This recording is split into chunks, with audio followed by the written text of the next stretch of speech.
to catch more fish and the most current scoop on what's happening in the water. Let's Talk Hookup is sponsored in part by Royal Polaris, the world's finest long-range sports fisher. By Ford, the official truck of Let's Talk Hookup, and Shimano Rods and Reels. Fish with the best. Shimano. Get ready for the fastest 2 hours on radio with the hosts of Let's Talk Hookup, Pete Gray, Rock Cod Rick Maxa, and Cory Sanden. Good morning, anglers, and welcome to Let's Talk Hookup. Man, do we have a great show for you today. Pete is out of the studio enjoying some fishing in Montana, and boy, Cory and Brandon too. So you got just me, unfortunately, but we have a great guest. We're hanging out with one of our favorites here, part of the Let's Talk Hookup family, Captain Ryan Boston of the San Diego. We're going to be looking forward to talking all kinds of great fishing, great fun. You stay tuned. You're listening to Southern California's sport fishing voice. This is Let's Talk Hookup on the Let's Talk Hookup app, Facebook and YouTube Live, and 97.3 The Fan.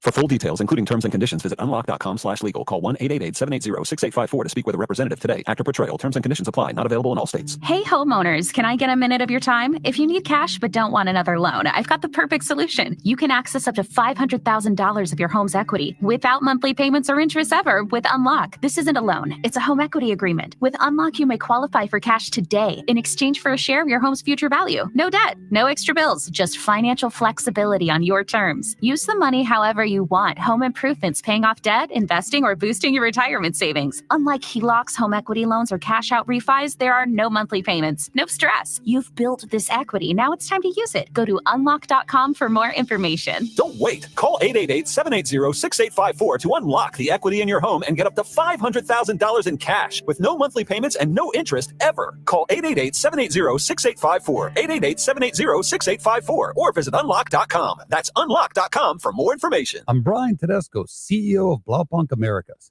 the pioneers of the car stereo. Today, we're not just about sound systems. We are revolutionizing the e-bike scene with Blue Dot Bike. Thanks to AmericanEagle.com, our online presence now features a dynamic e-commerce website that showcases the quality and affordability of our foldable e-bikes. And our collegiate e-bikes, just perfect for the college fanatic.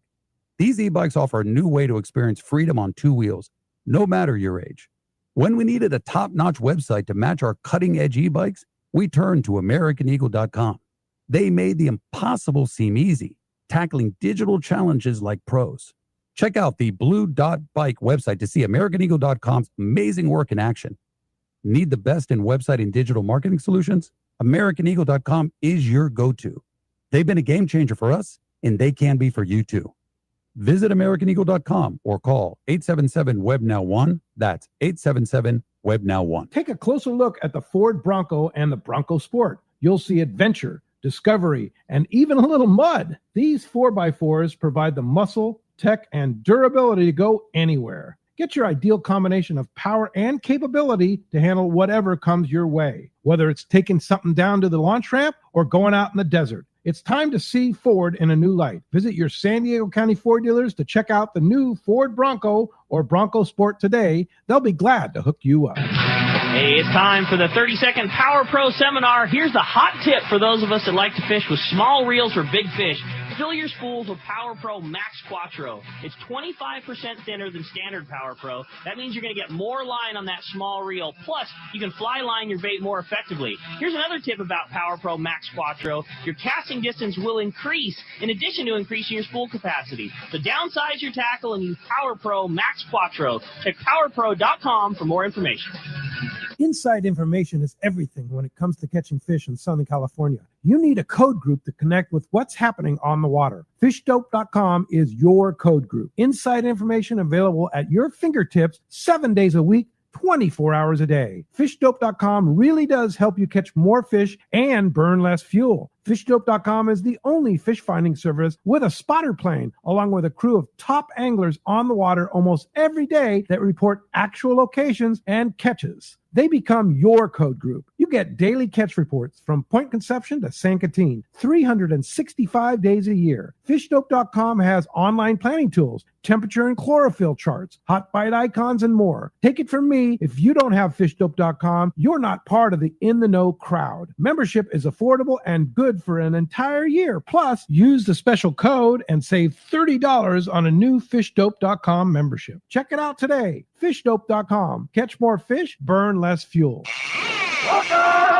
All right, welcome back to Let's Talk Hookup, man. What a great show we have today. Again, Pete out of the studio, and unfortunately our co-hosts weren't able to join me either. So again, you're stuck with me for a couple hours. But on the great side, we have one of our great friends from the show, and certainly excited to have Captain Ryan Boston of the San Diego join us. Good morning, Ryan. Morning, Ricky. How you doing? Great, man. Sure good to have you, and fun time of year to get to have you on here too, when things are just we're just kind of rolling things out. You know, the fishing season no longer is hoping to get started. We're just in that, feels like we're in that springtime roller coaster of good conditions and great sign and the fish bite and oh my God, here we go.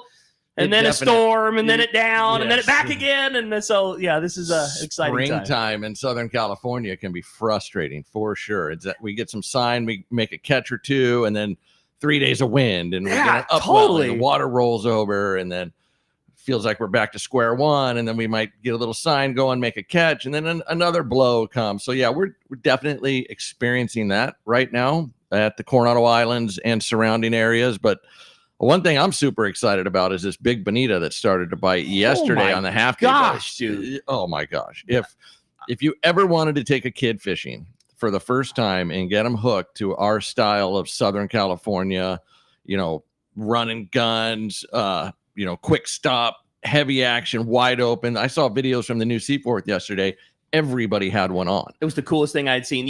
I saw the same thing. You look down the side of the boat and every person's got one. And if they don't, in one more turn of the handle, okay, he's on too. Yeah. And that is the type of fishing that got me hooked when I was a kid. I can remember waking up early, looking at the newspaper to see how many bonita they caught out on the new Seaforth, the same exact boat that crushed them yesterday, along with the dolphin. And if you were ever going to take a kid fishing, especially with this weather, I mean, it feels like spring out there big time. It's warm.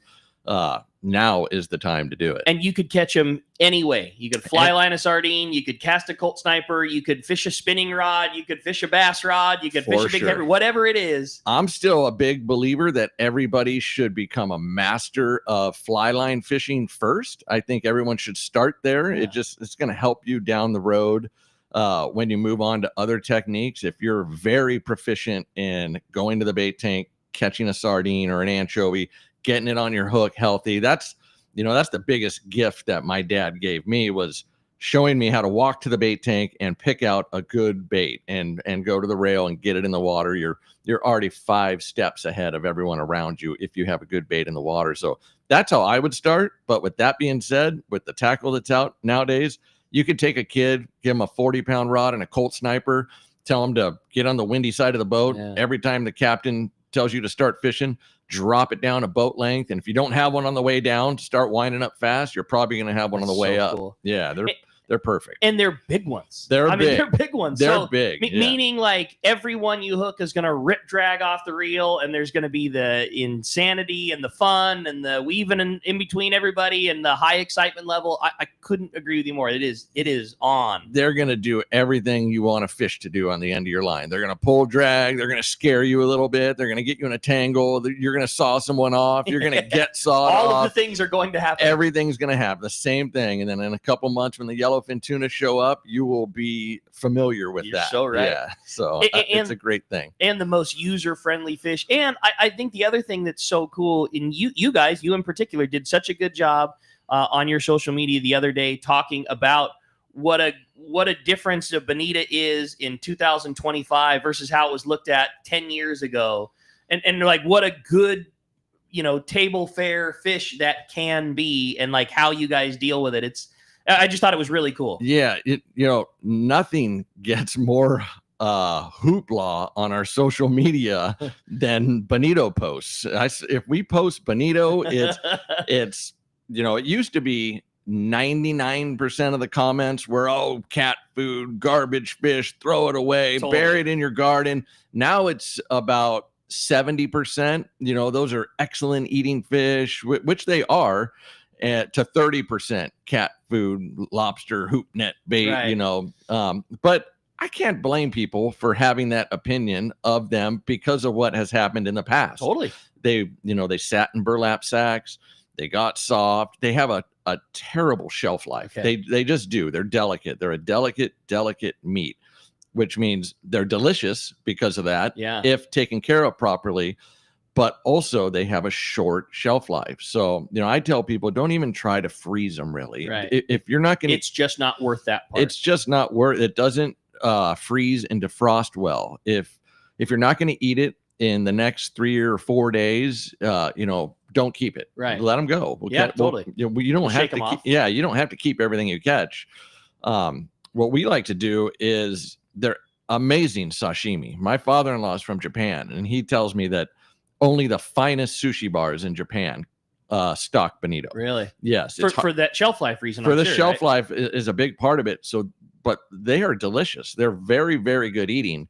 Whatever you can't eat, sashimi or poke, they make amazing poke. Yeah. We'll bake it or like barbecue it, cook it all the way through, and make tuna salad out of it. It's amazing tuna salad as well. That's rad. Yeah. So that's kind of our program. That's what I loved. You said, yeah, you got the the day or the next day of sashimi, and the day after that it's poke, and the day after that it turns into tuna sandwiches, and then that's it. That's its cycle. That's it. They're a great fish. But a huge part of that is though the care that you guys on the boat put into it, and I mean that you were a big believer in that, and I remember the change when it happened.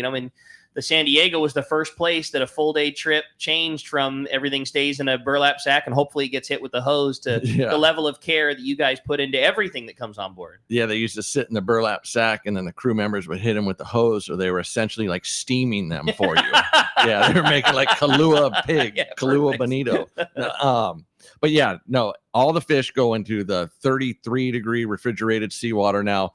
Even on the half-day boats, I know the Dolphin and the new Seaforth have fish holds. Yeah, it's way different than it used to be. We bleed everything. It's the only way. Yeah. We need to take care of our resource and only keep what we're going to eat. And if we're only going to keep a small amount, we want to keep it perfect. Totally. So that's our program now. The level of care that you guys put into things, it just really shows, and it's fun to watch. And like you said, I mean, I've been on the boat, and you guys clip gills on rockfish and everything else. And again, it's a completely different product, fish, whatever you want to call it at the end of the day. I mean, if you look at a 14-inch rockfish that just got thrown in a gunny sack, or one that got bled and then held cold and then filleted properly, and you put those two things on the table, they don't even look the same. It's totally different. That's why, a lot of people, I don't like fish. It's fishy. It's just, right. It hasn't been taken care of properly. Totally. So we're doing it. A lot of boats are doing it. It's the only way, in my opinion. Well, speaking of fish, what is going on right now? We talked about the up and down-ness that is the springtime. What's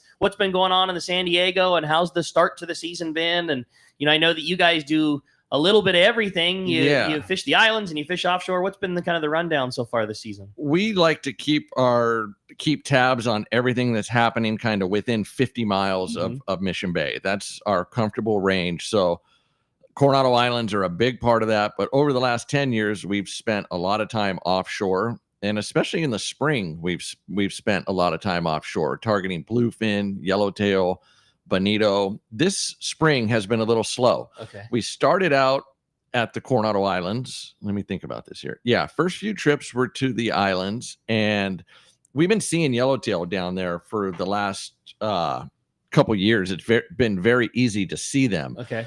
The amount of bait down there, anchovies, squid at times, baby rockfish, baby lizardfish, we've seen them eating. Yeah. Clouds of bait have made these yellowtail difficult to hook. And this spring has been no exception. Okay. Very easy to see yellowtail down there. Very hard to get a bite. When you say see, is that like visual on the surface you see them, or you see them with your machines? Both. Okay. Both.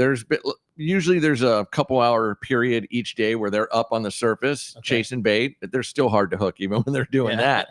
I think our best day in the last couple of weeks, Matt had a day for 14 yellowtail, and he said he had schools of them rolling around right next to the boat almost all day long. Oh my God. You wind your lures through them. They're just in that mode where the amount of fish to bait ratio is like way off. Okay. We either need less bait or we need more fish to come in. Sure. One of the two has to change.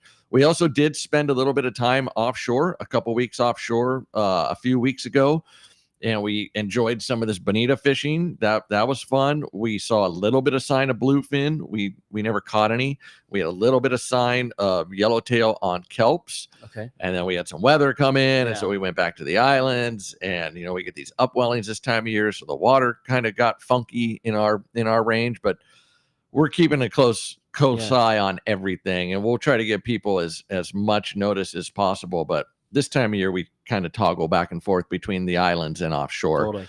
Always, we're trying to take our customers where we feel they have the best shot of catching fish consistently. Yeah. We don't want to go to the islands and just have one good day. We want to, schedule our boat to the islands and have a good, 3 weeks. Totally. So that's kind of the way we look at it. And when you're down there, at the islands this time of year, is it, in the springtime, do you always catch them one way? Is it, we're always going to catch our yellowtail on yo-yo jigs, or it's always going to be on the surface? Or what is it, what does a guy prepare for on a trip, this time of year when things are in that, still getting them dialed in mode? Yeah, that's a good question. And no, it's not always the same technique. It's especially right now, the yellowtail that we've been catching, we can't really seem to figure out what the best pattern is to catch them. It's whatever you're comfortable fishing, either a fly line sardine, a yo-yo lure, or a surface iron. We've caught fish on all three.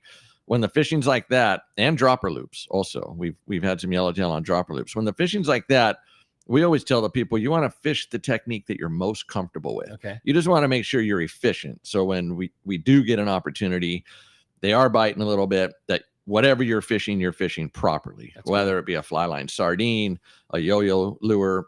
Some people are just surface iron guys or gals. That's what they do. That's all they want to do. And that's fine also.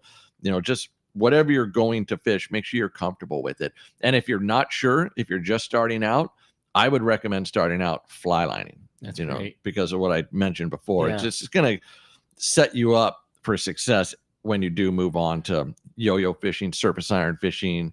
You'll have a better understanding of how the boat drifts and current and how to operate your reel. And I would recommend starting out fly lining and then move on to the lures. I think you said that so perfectly. There's some people that are just diehard. That's why I'm going, and that's how I want to catch them. But I can't imagine the number of scenarios that you have probably seen where, man, if you were just fly lining a bait, you would have probably had a limit a while ago, but you were dead set on this is how I want to do it. So this is how I'm gonna do it. Seen a lot of days like that, and we've had some fish counts, quite honestly, that were not that good because we had a boatload of people that just wanted to surface iron fish. And kind of our new approach the last couple of years is, we talk to these guys and be like, hey, do me a favor, catch three or catch a couple fly lining, and then fling your lure around till your arms are tired, and get your other one or two. It's sometimes they're just not in the mode to bite a surface lure that good.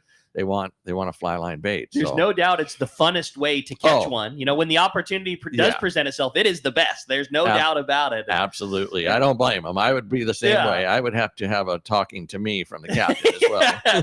The question gets posed on Let's Talk Hookup all the time when there's captains like yourselves in here. Oh, what's your favorite thing personally to do? And 99% of the time, with all of the fishing that guys in your shoes get to do, it often comes back to that. Oh, surface iron yellowtail is my favorite thing. There's just something about it when they get behind your lure and track it for a while and then eat it, or when they come flying from the side and you didn't see them coming and they eat your lure to the ring. Yeah, there's just something about it that's seriously addicting. Totally. And you guys on the San Diego provide such an awesome platform. You got just such a killer crew, and the professionalism is so high. Like, you provide the atmosphere that draws. I know you've got a fantastic family of regulars that go on the boat, so I'm sure you've got a higher percentage of guys who just want to do that. Hey, we just want to catch one on the surface line. I'm sure it can be frustrating at times. It can be frustrating at times. It can be glorious at others. Yeah. That's cool. Well, as you can hear, we've got a fantastic show. So stoked to have Captain Ryan in the studio here this morning. And if you want to join us, man, we want to hear from you.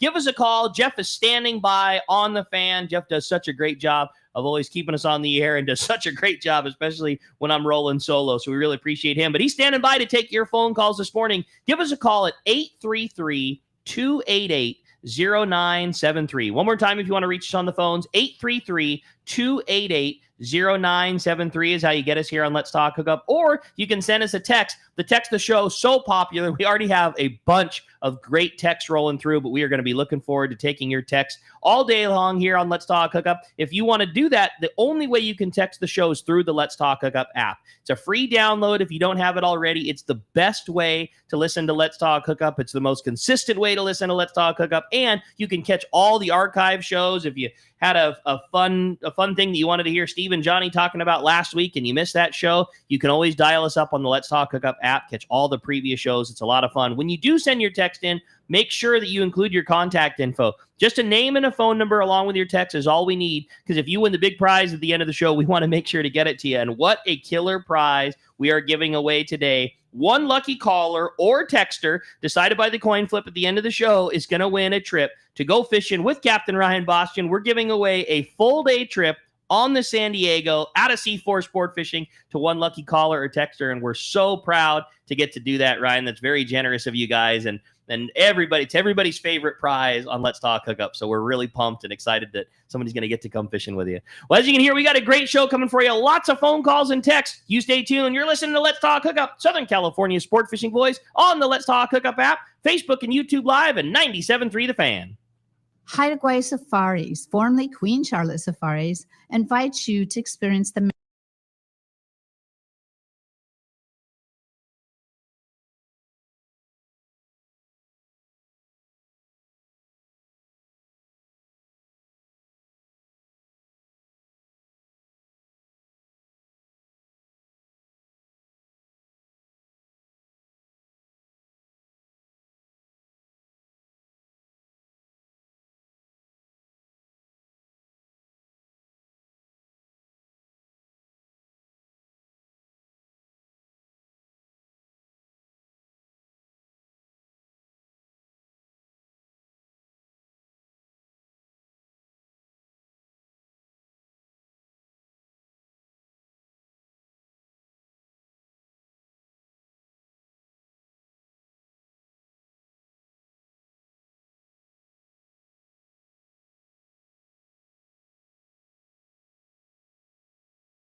Royal Star? Check us out at royalstarsportfishing.com or call Tracy at 619-224-4764. Hi, it's Ben. I want to tell you about a great event at my dad's shop, Dana Landing in Mission Bay. It's coming up on Saturday, May 10th from 8 a.m. to 1 p.m. We call it the Summer Kickoff Sale. Yeah, I know. It's not summer yet, but my dad, Johnny, Bubba, and everyone at Dana Landing, especially me, wish it was. So we celebrate a bit early with huge discounts on everything in the store. Some stuff is even 50% off. There will be several manufacturers, representatives, some amazing seminars by top anglers, and even my buddy Ron at Fastlane will have free kayak demos and stuff on sale. Rollo Kids will have a booth too, raising money to take kids like me fishing. And get this, there will be free food and drink too. Yum! So mark your calendar, Saturday, May 10th, the summer kickoff sale at Dana Landing, next to the Dana Lawn Trip at Mission Bay. The event is 8 a.m. to 1 p.m., but everything will be on sale up to 50% off all day. But don't take too much of his money. I need stuff too. When you're offshore fishing, the right gear makes all the difference, and that includes Fujinon stabilized binoculars from Baker Marine. Baker Marine has been selling binoculars for decades, and more importantly,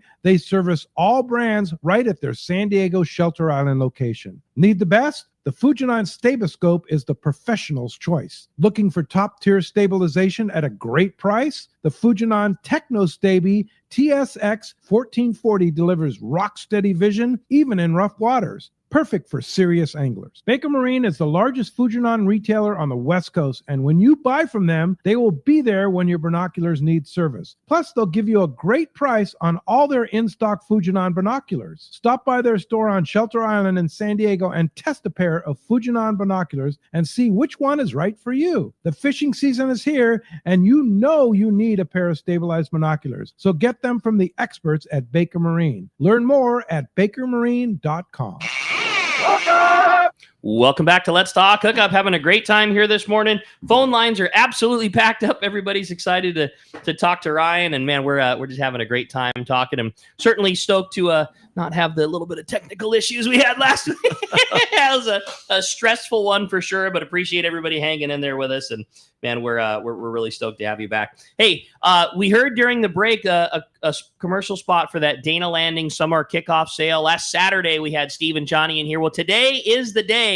So, man, if you haven't, there's just such great deals that those guys have going on at the summer kickoff sale. Awesome deals on tackle, tons of vendors in the parking lot, all the major manufacturers, a big raffle. Free food at the event. And also, if you buy a raffle ticket to support Friends of Raleigh, you're also going to get an opportunity to get a free beer from the guys. It's just a really, really cool event. And most importantly, it's a huge savings on tackle and fun. It's the Dana Landing summer kickoff sale. Hopefully we hear from one of the boys a little later on the show and how things are going, but we're really pumped for them, and that's sure to be a great day. Well, hey, we're going to get things started off on the phones. Captain Ryan Bostian in the studio with us again. If you want to get through, it's 833-288-0973, or send us a text on that Let's Talk Hookup app.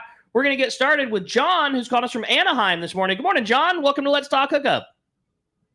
Good morning, guys. The Bonita are so fun, especially when you're first learning. I remember being on the Huntington Beach Pier with a diamond jig and a Bonita feather and catching two at a time. It's wild, but you guys have a great show. Thank you, John. Thanks, John. Appreciate it very much. I'm with you, Ryan. Like, that is my I can distinctly remember that was the first game fish I ever caught. The first thing to pull line off the reel. Coronado Islands on the Malahini with my dad. Like, I remember every bit of it. Like, yeah, I hope these fish stick around. I can remember they'd be around in the wintertime quite often when I was a kid. And man, if these stick around, they're going to be so good for the fleet. Yeah. For the short trips, especially the size. Yeah, the size. It's awesome. And they're really nice ones. Yeah, this batch that kind of showed up yesterday for the half-day boats looks a little bit smaller to me than that first batch that kind of went out to the west and towards Clemente. Those things were bruisers. Well, these ones were bruisers. So that means they must have been giant ones. They were giant.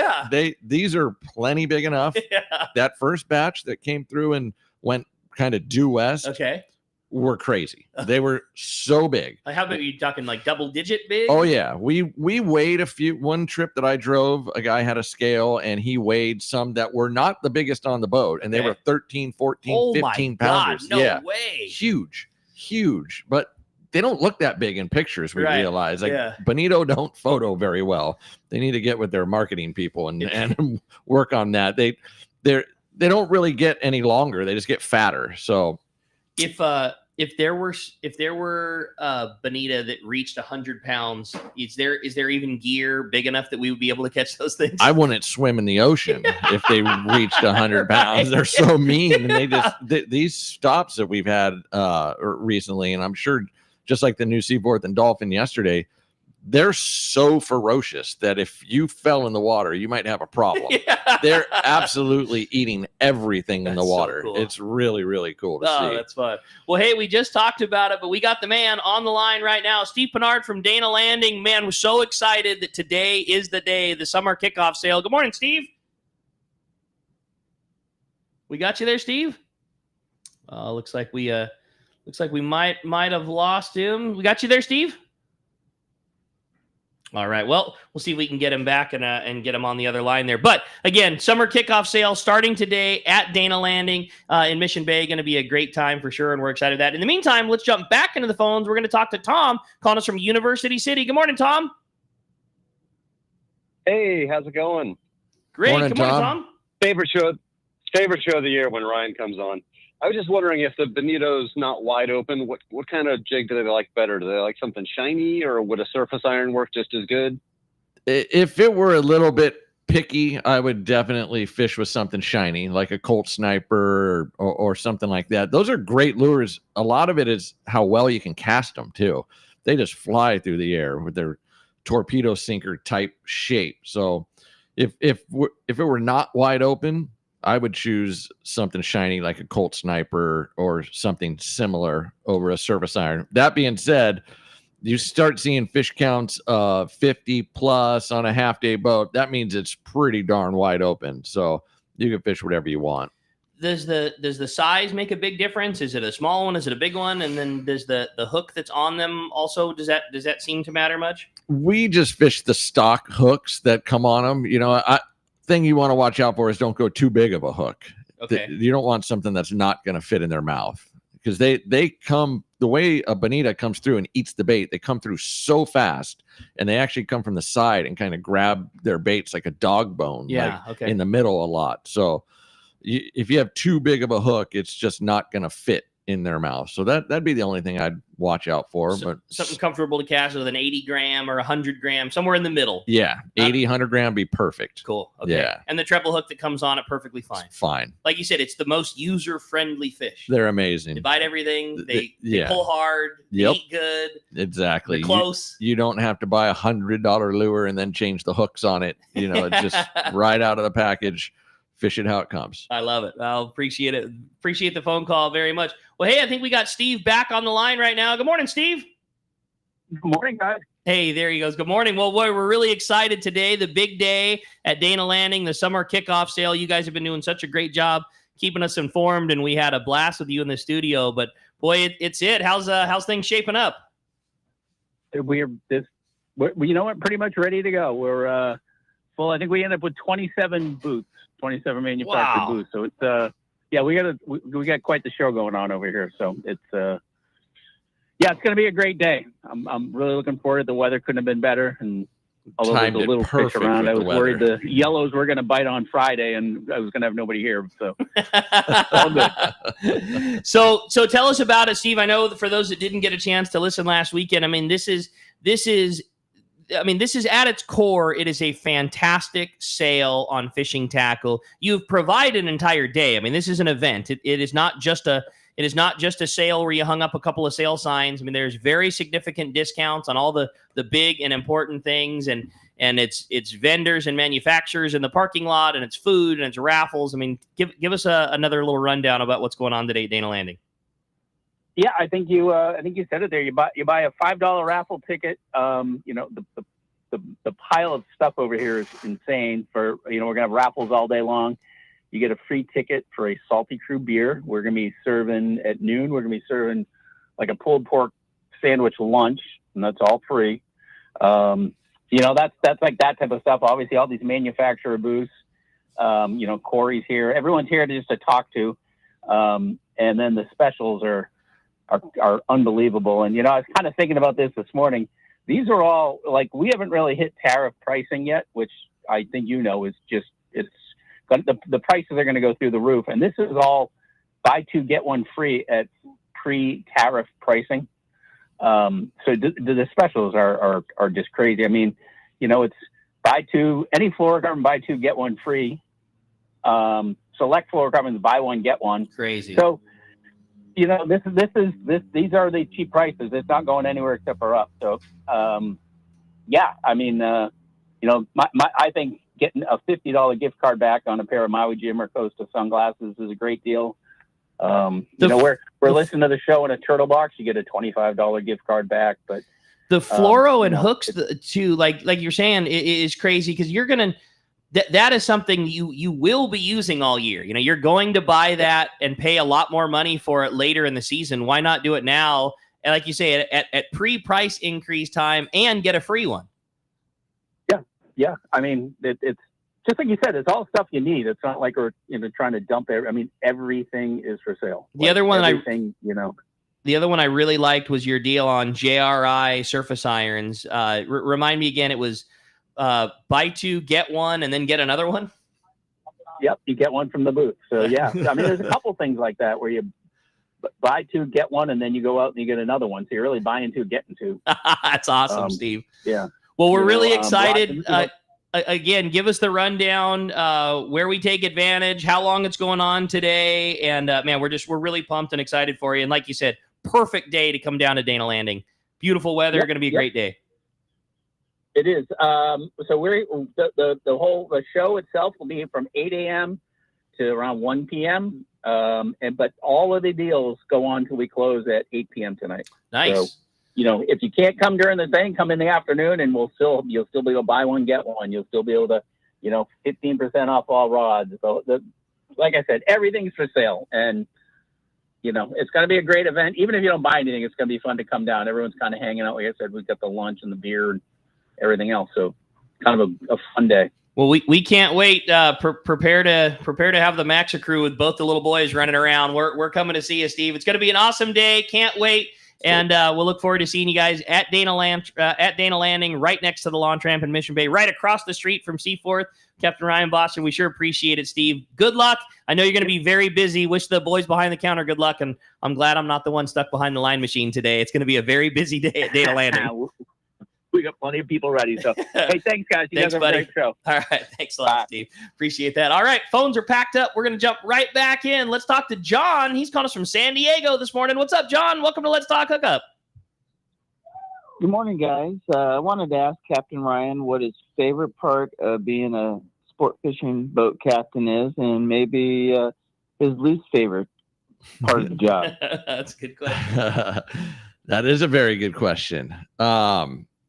Favorite part has kind of changed over the years. When I first started driving a boat, the fishing was definitely my favorite part.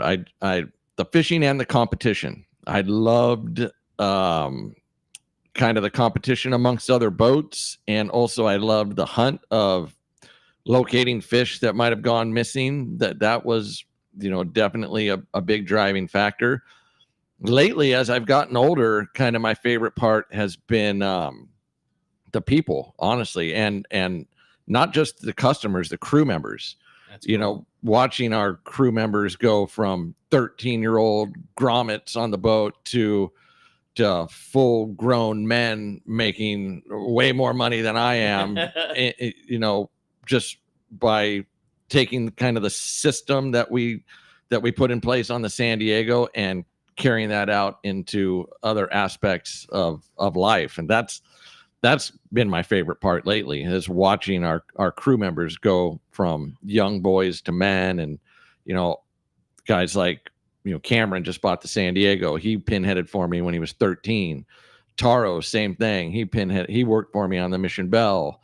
Obviously Matt, he's worked for me for a long time, and he's gone from a little boy to a man. And Fisher's following right. And we have a group of these kids, Nick and Ethan and Andrew, that worked on the San Diego when they were young, and then went to the Maritime Academy up in the Bay Area. Uh-huh. And now they're working on huge cargo ships delivering petroleum products all around the world. Have giant boat licenses. Doing great. So that's my favorite part now. I'll bet, man. Least favorite part, I don't know. That's probably just all the hoops that you have to jump through. I can see that. Think about the difference of when you started fishing. When you went to the Coronado Islands, you got a Mexican permit, you went down and went fishing.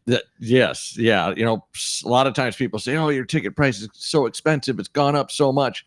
We haven't raised our ticket price in years. Yeah. It's all the permits and paperwork and fees no extra money's gone. No extra money. Exactly. No extra money for the boat. It's all the visas, permits, wristbands, everything. So I hear business owners complain sometimes in my life, and I, in the back of my mind, I think, try running a business in California that involves killing fish or an animal. Right. You want to see some hoops to jump through. There's a lot of hoops, but thank God we have people like Ken Frankie, oh man, totally, Frank Lepresti, all these guys that have been doing it for a long time that give us a roadmap Yeah. how to be successful. Totally. Without them, we'd be totally lost. Yeah. I don't even know if we'd be in existence. Being in San Diego is such the blessing and the curse. You know what I mean? Yeah. Like we have the most amazing fishery in your backyard at C4 Sport Fishing, and the opportunity to fish Mexican waters is just right at your doorstep. Yeah. But with that comes all the added. And I mean, you guys do. I don't want to keep blowing smoke, but like you and then also the staff at C4 do such a good job of navigating. The cool part is, like, for somebody like me as the passenger, we don't have any hoops to go through. Yeah. You got to pay an extra couple of bucks, but I mean, you just show up to the counter at C4 and everything is taken care of. As long as you got your passport, you don't worry about anything. They're very, very good at it over there. And they're always looking for ways to improve their system. Starts with John Yamati Sr.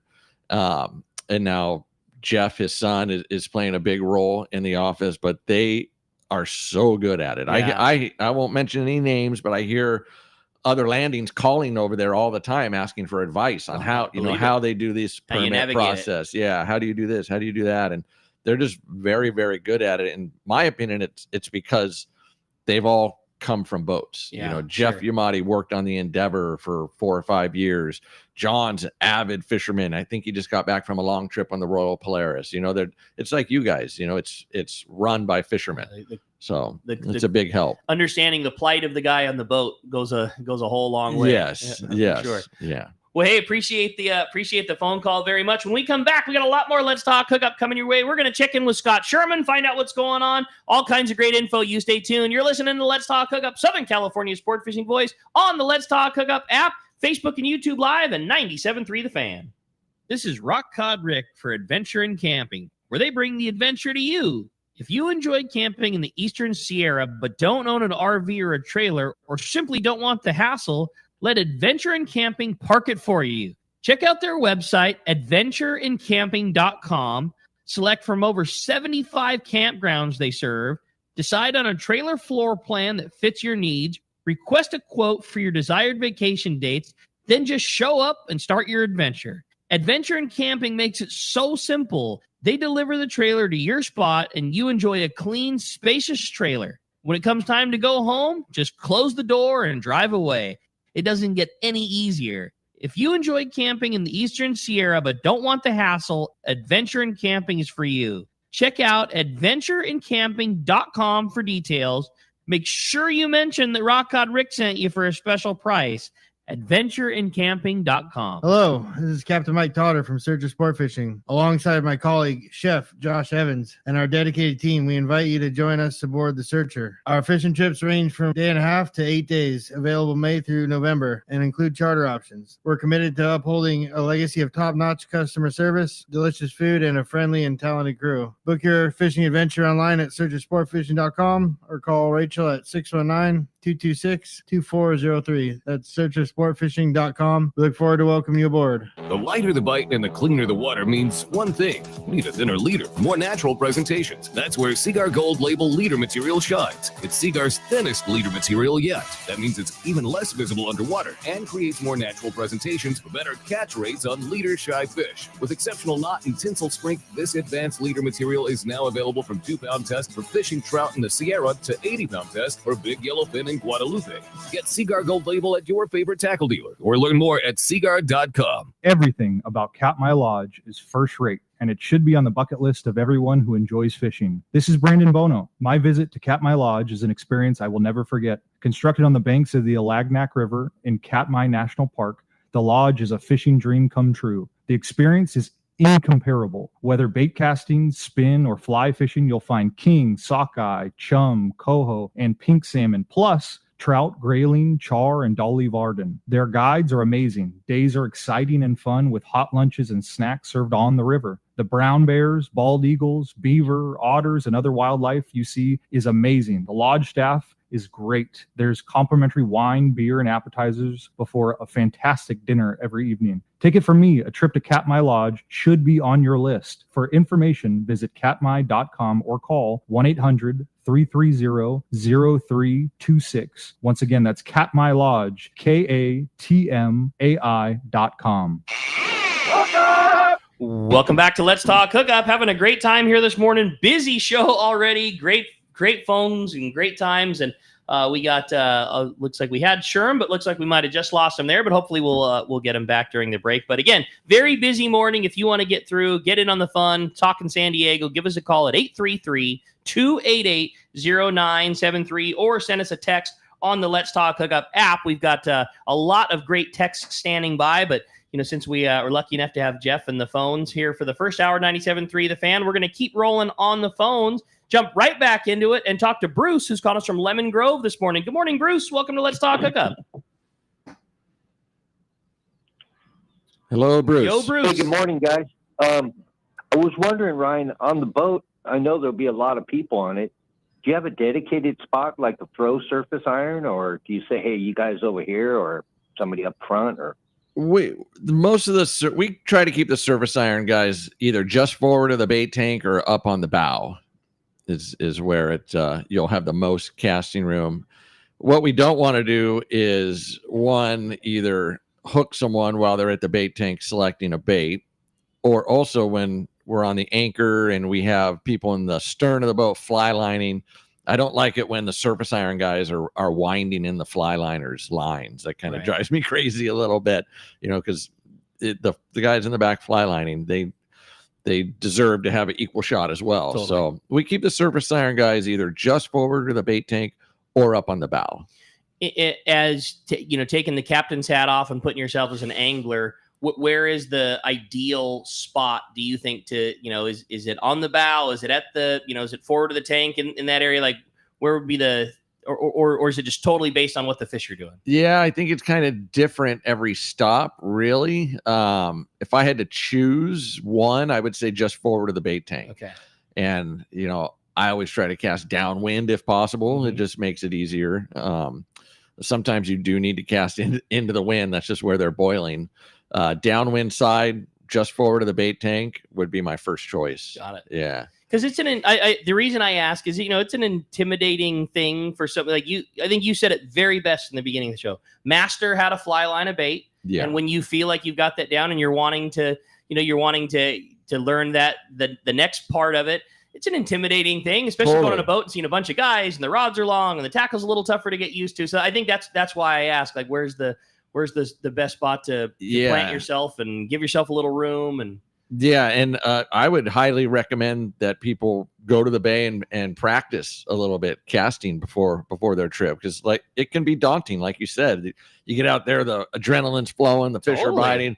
There's 4 or 5 pros on the boat that are very good at fishing, and if you haven't practiced or been out in a while, it could be a little difficult. So go to the bay, make a 20-30 practice cast, get used to putting your line on the reel smooth, and it'll really help you out. That's good info. Hey, appreciate it very much. Well, hey, let's try that again. We got Scott Sherman on the line this morning, and boy, Scott, I know that the bottom fish tournament was absolutely successful, and we were really excited to hear about what a great job you guys did with the Southwestern Bottom Fish Tournament. And man, good morning. We're happy to hear from you. Yeah, good morning, guys. Another great show. Always love it when Captain Bastian's on. Hey, on the Friends of Rollo Bottom Fishing Tournament, we talked about it last weekend, and I misspoke a little bit. I said that we raised $23,000, and it looks more like we're done $27,000 and some change. Wow, so it looks like cool. It's more money for Friends of Rollo, $27,000 raised for Friends of Rollo. You guys should be really proud of that. That's an awesome thing, and you're sending a lot of kids fishing, and hats off to you and everybody at the Anglers Club from Southwestern and everybody that participated in the Bottom Fish Tournament and all the great raffles and donations that you guys got. That's an amazing accomplishment, Scott. Congratulations. Yeah, buddy, it's for a worthy cause, so it was my pleasure. And I got a question for Captain Bastian too. Is I do surface iron fishing and that kind of stuff from my boat, and it seems like there's a couple of guys that I fish with. I mean, we can throw it the same distance and everything else, but they seem to catch more than I do on the surface iron. What would be your number one tip for using the surface iron proper? Boy, that's a tough one. I would say keep in mind that a good cast only goes as far as it has to. You don't have to be the guy that can bomb it the furthest. It's more location, like a pitcher, I guess, in baseball. You don't need to throw it 103 3 miles per hour, you can be a Greg Maddox and just, put it in a perfect spot every time. Yeah. There's a lot of surface iron fishermen like that. They can't throw it very far at all, but they get a lot of bites. Learning bird behavior would be my number one tip. That was my thought. There's so many nuances to birds that people should learn. Type of bird, bird behavior. A lot of times passengers will come to me and be like, you see those birds over there? You see those birds over there? And it's just 7 pelicans sitting on their butt.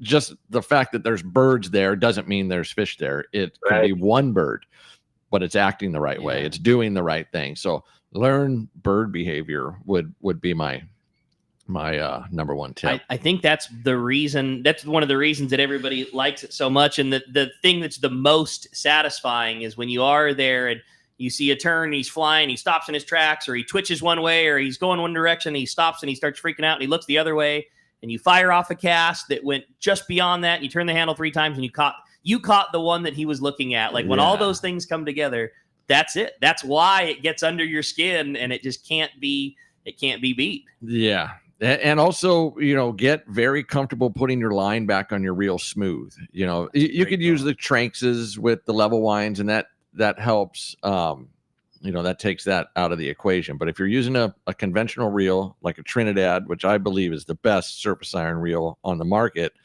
get very comfortable putting your line back on the reel smooth and where it needs to go. Speaking of line, how do you set that up? Everything is available now at all. You can have a reel full of fluorocarbon and a reel full of Power Pro and a reel full of mono. And you get to see everything. Yeah, Ryan Boston sees every single thing every single day by every skill set, by the most pros and the very beginners. What is the ideal line setup for surface iron? For surface iron, for us, it's still just 40-pound monofilament. Yeah. It just is. It's really hard to beat. King. It's the king. Yeah, it has the right amount of stretch.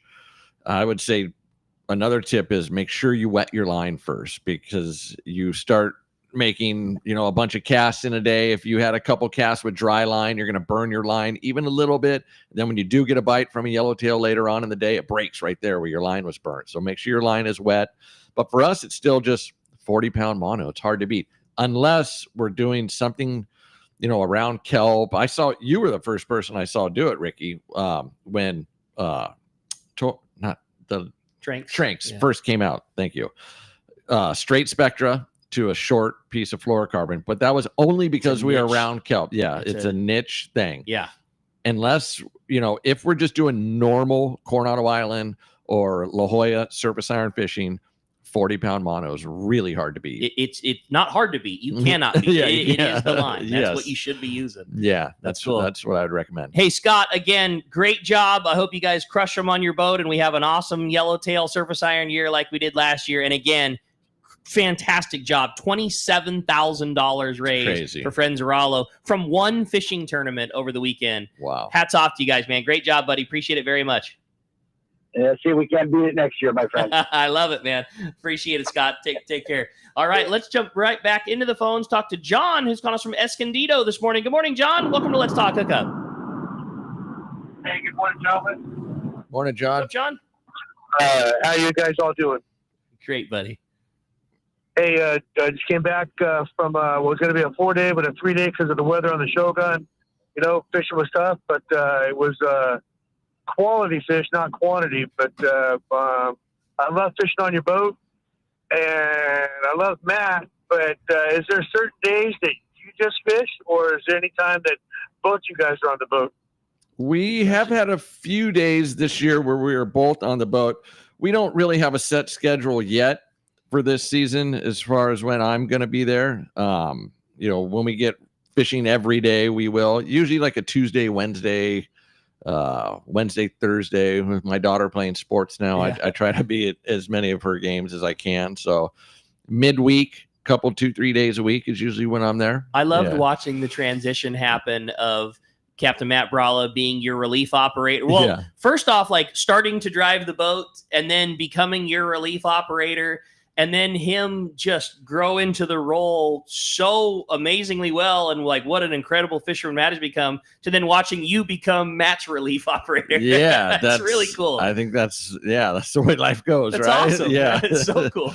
I agree. It has been cool. That hopefully, we train these guys the right way, and then when they do get their opportunity, they can be successful. One thing I've seen in the fleet in the past is guys start driving boats a little too early before they're ready. Yeah. And then it doesn't work out, and then they never get another shot after that. So you want to make sure when a guy does get a shot to drive a boat that he's been put through the paces, that he's ready to go, and give him the best chances of being successful, because the beginning's so important for I'll him. bet. Yeah. And I mean, there's just so much more that goes on these days. The level of customer service that people are now expecting on a boat like yours is the highest level. And, your guys have always been the best at doing that.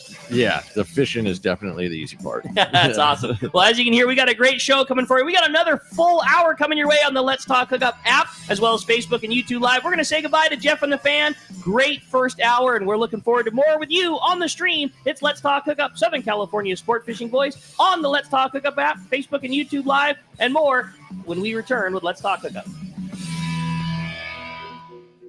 45 years. That's how long we've been right here on Mission Bay, helping friends and family like you discover the joy of sailing, kayaking, and everything life on the water has to offer. I'm Logan from Fastlane Kayaks, and if you ask Ron and Debbie Lane whether 45 years feels like a long time, they'll tell you time flies when you're having fun. You see, the Lanes have followed their passion for a life on the water, and they've made a living inviting others along for the ride. Over the years, the shop has grown and changed, and so have the employees and products inside. From selling catamarans in the 1970s as newlyweds, living in a VW bus in the store parking lot, to being the destination Hobie fishing kayak store they are today, working with their 2 sons and daughter. You might be looking for a new way to enjoy time on the water with your family, or maybe you're looking for a new way to stay active, enjoy nature, explore, and catch a spotted bay bass.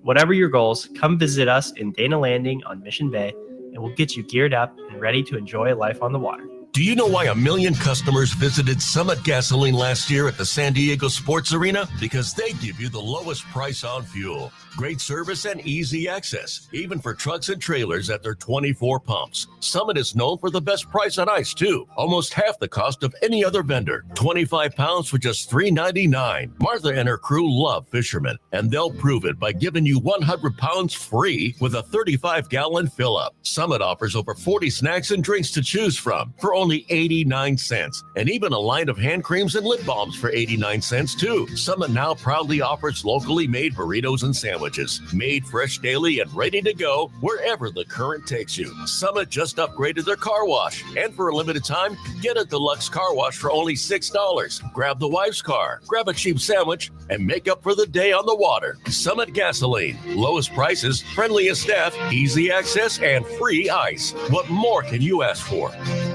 Everyone has their go-to fishing spot. My spot is Kingfisher Charters in Sitka, Alaska. Rock Cod Rick here to say if you're looking for the ultimate Alaska experience and the best value in Alaska, it's Kingfisher Charters. Owner Seth Bone and his crew consistently deliver deluxe accommodations, the finest food, for the ultimate Alaska experience and the best value in Alaska, it's Kingfisher Charters. Owner Seth Bone and his crew consistently deliver deluxe accommodations, the finest food, world-class fish processing, and top-of-the-line fishing experience. We've literally sent hundreds of our listeners to Kingfisher, and they all can't wait to go back. Most Alaska resorts make big promises and they don't deliver, or they'll nickel and dime you to drive up the cost, but not Kingfisher. Everything is included. Your license, fish processing, super deluxe accommodations, amazing food, airport transfers, your gear. Literally all you need to bring is your layer clothing, and Kingfisher covers the rest. They also have the finest boats and charter captains in Sitka, all for the ultimate value. Take it from me, book your trip to Kingfisher Charters and you'll thank me. Kingfisher Charters,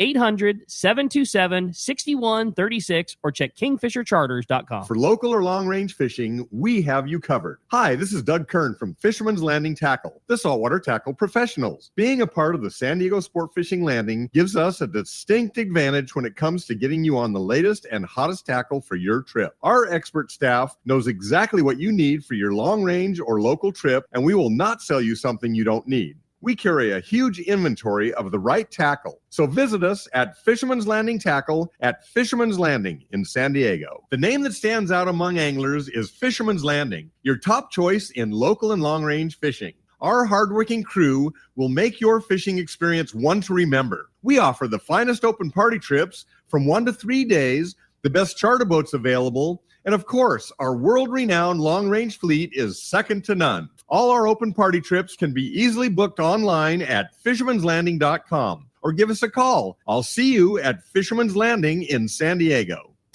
Now it's time for more of Southern California's sports fishing voice. Let's talk hookup. Get ready for more of the best fishing information and the hottest tips on improving your angling skills. Let's Talk Hookup is sponsored in part by Ford, the official truck of Let's Talk Hookup. Shimano Rods and Reels. Fish with the best. Shimano.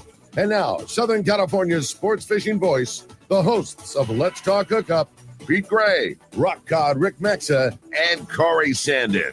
Welcome back. Hour number 2, Let's Talk Hookup coming your way on the Let's Talk Hookup app, Facebook and YouTube Live. Had a great show on 97.3 The Fan, and we're continuing here with you live on the stream. As we always say, Let's Talk Hookup app, that is the way to listen to Let's Talk Hookup, and we're having a great time here talking with you this morning, having a lot of fun with Captain Ryan Bostian of the San Diego out of C4 Sport Fishing. If you want to join us, the only way to do that for this second hour is through the Let's Talk Hookup app.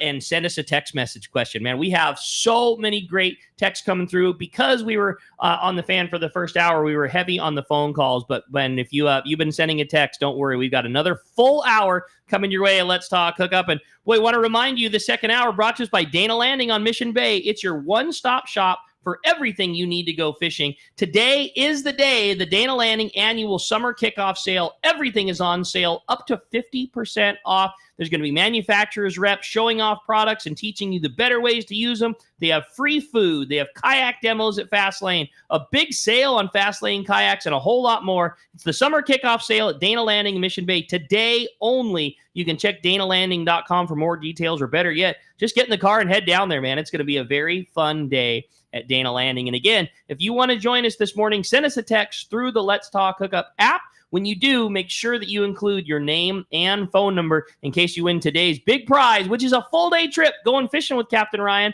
on the San Diego, a full-day trip for one lucky caller or texter at the end of the show today. Hey, we've had a little issue with the hotline, but we're going to give it a try again. We got the man, our private boater buddy, Captain Mark Wish of Pacific Edge, is standing by. Good morning, Mark. We got you, Mark. Yo, Mark.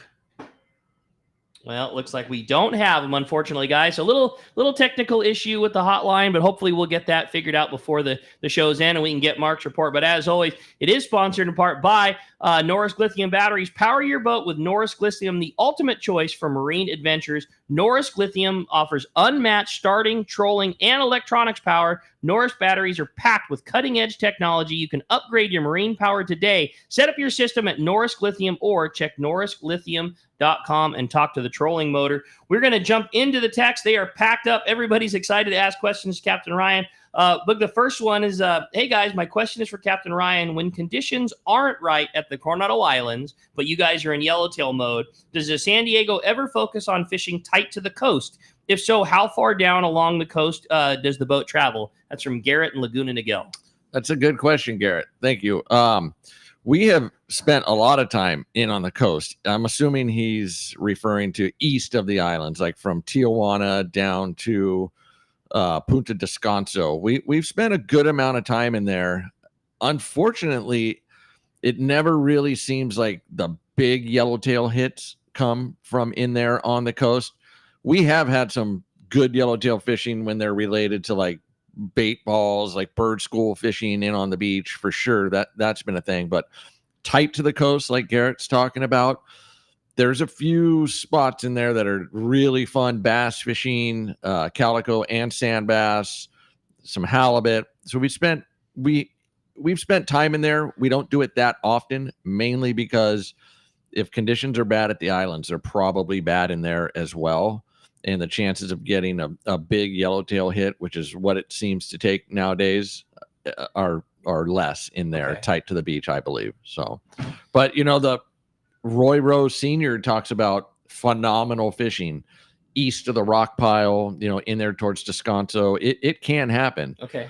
It's with the binoculars nowadays, when we're sitting at the rock pile or even the ribbon kelp, we're glassing all around. And with the Fujinon staboscopes from Baker Marine, with how well they are, if there's fish in there, we'll see them. Yeah. Even from the islands. It's crazy. What is the type of distance that you feel you can see? You can see a bird school, an area that you want to investigate. How far away do you think you can legitimately see that when you're on board the San Diego? A lot of it depends on conditions, of course. But bird schools are the absolute best thing for gyros, in my opinion. Kelps, breezers, they're good for that. Bird schools are number one, in my opinion. Is without gyros, I wouldn't even try to fish bird schools. We've run for bird schools at 6 miles before on the San Diego. Yeah, because the birds are high and they're big. Conditions are right. Yeah, a booby bird at 6 miles with seagulls, and you don't even see the tern birds until you get close. The first thing you see is like a booby bird, or then you start to see the seagulls, then you see the tern birds, and yeah, the binocular technology is amazing. Again, think about something that has changed the game in in 20 years of fishing when you didn't have that. You were looking at a piece of the ocean that at best was a mile around the boat, and now you're talking about 6 mile. I can still remember the first day I brought my gyros. So the first day I got them at the Coronado Islands, we were sitting on the anchor at the Ribbon Kelp, which is on the Leah South Island, and a friend of mine was anchored up at the gun site, which is in the middle grounds. And as the crow flies, it's probably 1.5 miles, or every bit of a mile from the ribbon to the gun site. And I was in the wheelhouse and he was anchored up. And before that, if you wanted to know what that guy was catching in the middle grounds, he had to call you on the radio. Right. We're sitting at the ribbon kelp. My friend is, I forget who it was. It might've been Brian and Sam on the Pacific Queen or something. And they were anchored up at the gun site. And I could, as I was talking to him, I remember telling him, "Oh, you just hooked another one. Oh, that guy on the starboard side just hooked one." I knew that they had 4 going before they did. Yeah. They were in the wheelhouse. Yeah. That was the very first day I brought the gyros to the Coronado Islands. And now I feel absolutely like I'm not prepared if I don't have them.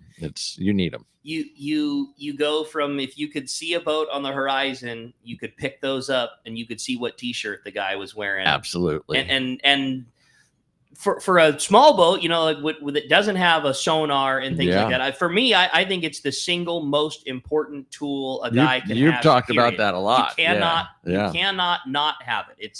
It is a tool that you have to have. If you're going to find your fish more than likely based on your eyeballs, and you can see a few hundred yards without anything, and you could, with a pair of good, Baker Marine regular field binoculars, 7x50s, if the conditions are perfect, you can see a little ways, or you can pick up your stabilized binoculars and see a couple miles. Even for us, we catch most of our fish due to our eyeballs. It might be that the actual school that we stop on is located by the sonar, but the reason the boat was even in that area in the first place is because we saw some gliding shearwaters from 4 miles away that were, in the area. So it was our eyes that got us there. It might be the sonar or the fathometer that, gets all the glory at the end. But if you trace it back, it was our eyeballs that even got the boat there. Yeah. So it's a game changer. Yep. No doubt about it. Well, hey, appreciate it very much. A great text. And again, apologies to Mark and Marcos, who I know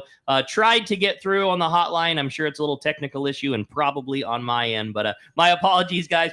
Do want to remind you that our fishdope.com report, as always, is sponsored by Gamakatsu hooks. If you're not using those Gamakatsu hooks, you are missing bites and leaving bites on the table. Gamakatsu Nautilus hooks come in sizes as small as a number 4 and all the way up to a 6-0. And for big fish, that Gamakatsu ringed hook is not too oversized to slow your bait down, but has a very strong wire to land the big ones. They're a fantastic opportunity, and you can buy them today at a discount at the summer kickoff sale at Dana Landing. Check Gamakatsu for more information. Wanted to read another great text. Says, "Hey, I've loved the San Diego and I fished on it for decades now. How proud is Ryan to see the former crew all running their own boats and becoming, your colleagues on the water? Is there something inside that makes you more competitive? And how excited are you to run against Taro and Cameron on these upcoming trips? That's from Mike in San Diego. Oh, nice. Thanks, Mike. It makes me extremely proud to see them driving their own boats. Yeah. I've known those guys since they were little kids, 13, 14 years old, and you're getting dropped off by their parents to now owning their own boats. It's awesome. It's going to be a learning curve. Taro's deep in it. Cameron's going to see, it's not all gravy. There's some tough times, there's some grinding. I couldn't think of two people that were more perfect for the job. That's awesome. They're going to be fine. Yeah. And the boats are in good hands. And what benefit to, all the passengers, myself included, like, the level of professionalism that, is driving boats these days. And, you guys the San Diego just has the program figured out. You guys just do your level of customer service and what you guys provide, and knowing that all of the other boats came from that school. It's really, really cool. Yeah. And we're proud of it. Thank you. Yeah, you should be. And we're excited about it. Let me tell you, I can tell you who the benefit is, and it's me. You know what I mean? The guys that get to go fishing, and I get to take my boys fishing on the San Diego and the Mission Bell and the Taro, and, with the Liberty, and get to experience all that. It's really cool. Thank you. I agree with Mike. A great text, Mike, and appreciate it very much.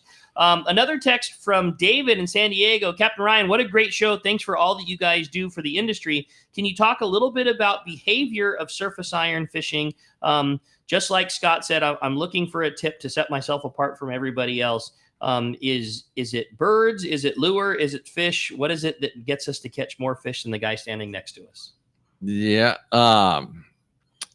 I think it's a little bit of all those things. We've all had those magic lures that just seem to get bit really well. Even if they're not biting anything else, you can grab that one magic lure out of your box and get a bite. It's practice, making sure you're efficient. If you go to the rail and you make 10 casts, and the guy that always seems to catch more than you, if you watch him in those 10 casts, all 10 of them were good enough to get a bite. Right. And then there might be other people where they make 10 casts and only 5 of them were good enough to get a bite. That's the biggest difference that I see. It's not so much the guy's using different tackle than you if he's getting more bites. It's just he's more efficient, and just comes from practice. That's awesome. Yeah. You had talked about in the beginning of the show, we talked about a lot of times about live bait fishing and how important it is. What about some of the things that sets that apart? You had mentioned that, the best gift your dad gave you was taught you how to, pick out a good bait and fish it. It's something that I'm sure gets talked about a bunch, but what and it's probably not the easiest thing to describe over the air as it would be at the hand well, but what is a good bait, and like what's the process of being a better live bait fisherman? Yeah. I'm sure there's a fair amount of people listening that believe that, live bait, there's no skill to live bait fishing. You just grab a live fish and you put it in the water, and a bigger fish is going to come eat it. That's absolutely not the case. Totally. You watch guys like Bob Williams, Ray Montera, rest in peace. These guys are absolutely amazing fishing a live bait. Bob especially, like that's who I got to watch a lot as a youngster. They are so good at it. Everything from, how it starts with catching a bait out of the hand well. There's no fumbling. There's no damaging the bait at all. It's selecting the right one. Bob could do it without even looking in the hand well. He would just the way they felt. He would pick a good bait, and just getting it from the bait tank to the water. And it wasn't not chasing it around the hand well to pin it into a corner. Like those guys see the one they want, and it's in their hand. Yeah. It's just being efficient at everything you do. It's just increasing your chances to get lucky. A lot of people feel so much luck, throw a fish in the water and then a bigger one comes and eats it. There's some of that, but not nearly as much as people think. Oh, for sure. Yeah. You want to increase your chances by doing everything right. We were talking about it a couple weeks ago on the show too. I always thought when I was young that the farthest you can possibly get the bait away from the boat, the better you are. And that was the deal. And so, overhand casting as hard as you could and hoping that the hook didn't rip out.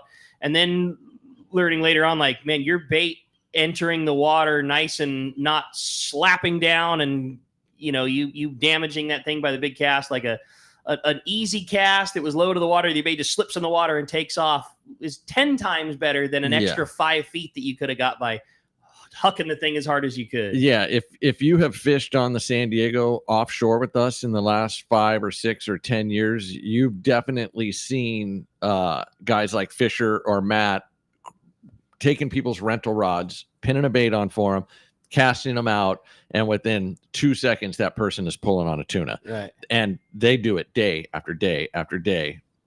And it's not, they're using the same rod that the person was using themselves for the previous 10 baits and not getting a bite. But then a crew member picked up that rod, selected a beautiful bait, cast them out, and now they're fighting a tuna. So it's a lot of little tricks add up to one big advantage. Yeah.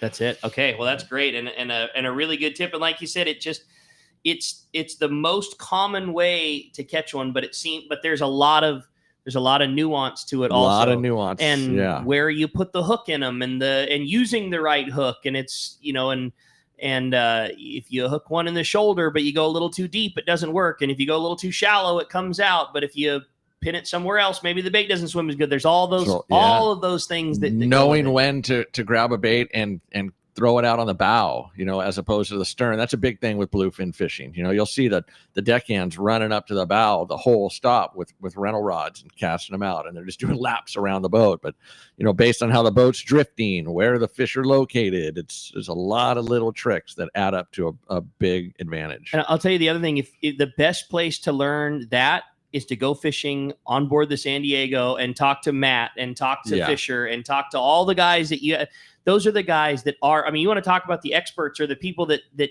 see 1,000 baits cast a day, every single day of their life all year long. Like there is no better spot. You can do all the research and, you'll get those tips here in Ryan on Let's Talk Hookup, and hopefully you'll come into the tackle stores, but really there is no better place to learn this than the crews on the boats that are seeing it every day. For sure. And don't be afraid of saying that too. When you step on board the boat and you're seeing everybody, you guys on the San Diego have the advantage that you have a very personal crew that's really good in drawing, because I've seen it myself a bunch, and they're very good at drawing things out of people, but not everybody is that way. And I think the reason I say it is when you step on board, shake the guy's hand. Hey, my name's Steve. Oh, my name's Matt. Nice to meet you. Like, hey, this is my, I'm really wanting to step up my fly line fishing game. If you see me doing something dumb, let me know, or what, don't be afraid of telling me anything. I won't take offense. I'd love to learn. You do something like that, dude, you're getting the advanced course. Yeah. The caller that called earlier and asked me my favorite part, that's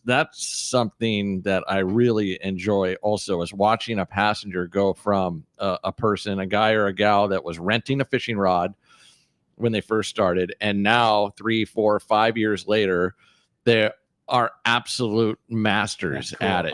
If the boat has 15 yellowtail, they've caught 4 of them, and I've seen it with a bunch of people. And a lot of times it's women that learn faster than men. It's crazy. We have some women that fish with us that when they first started coming out, not very long ago, they had a rental rod. Everything was new to them, but they were sponges, and they listened to the crew. And my crew loves doing that. They would almost rather see a rent rod beginner person catch one over, Joe Pro that's caught 1,000 of them. It means more. Yeah, it means a lot more. So that's very very fun to watch. Also, the passengers go from beginner to expert in a few years. I dig it. Well, hey, we had another great text, and it was from Bill in Mission Viejo. It says, hey, I just wanted to say it was 12 years ago that I took my son out fishing on the San Diego, and my son hooked a good sized lingcod. Then after that, a gentleman hooked a yellowtail and passed it off to my son, and he was able to land his first fish at age 9. Those are my favorite memories of our lifetime of fishing together, and he's absolutely hooked. And I just want to say thanks for everything on fishing on the San Diego. Wow, that's cool. You never know what it's going to mean to a person. That's it. Yeah, that's the coolest part. Well, hey, let's jump back into the text. Had another one. Hey, guys, great show. Captain Ryan, thanks for sharing all your knowledge with us as anglers. I'm hoping you could share a little bit on the type of outfits that you like to see guys fishing at the Coronado Islands this time of year. That's from Mike in San Juan Capistrano. Thank you, Mike.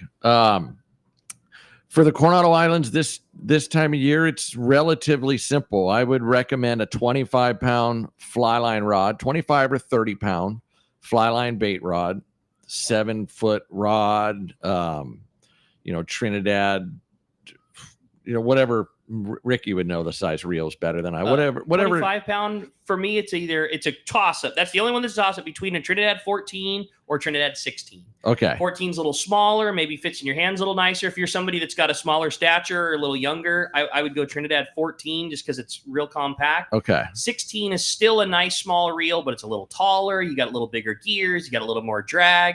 But yeah, that's my buffer between those. So yeah, 25-pound fly line bait rod. And then a second rod, you're going to want something that could fish like 40-pound comfortably. A Trinidad 20 or Torium 20. And on that one, talk to the crew on the way out. Either going to put a yo-yo lure on it if there's yellowtail down near the bottom, or a dropper loop on it. Those two setups right there, you'd be covered this time of year. As we get further into summer and the water warms up, we may start to target calico bass.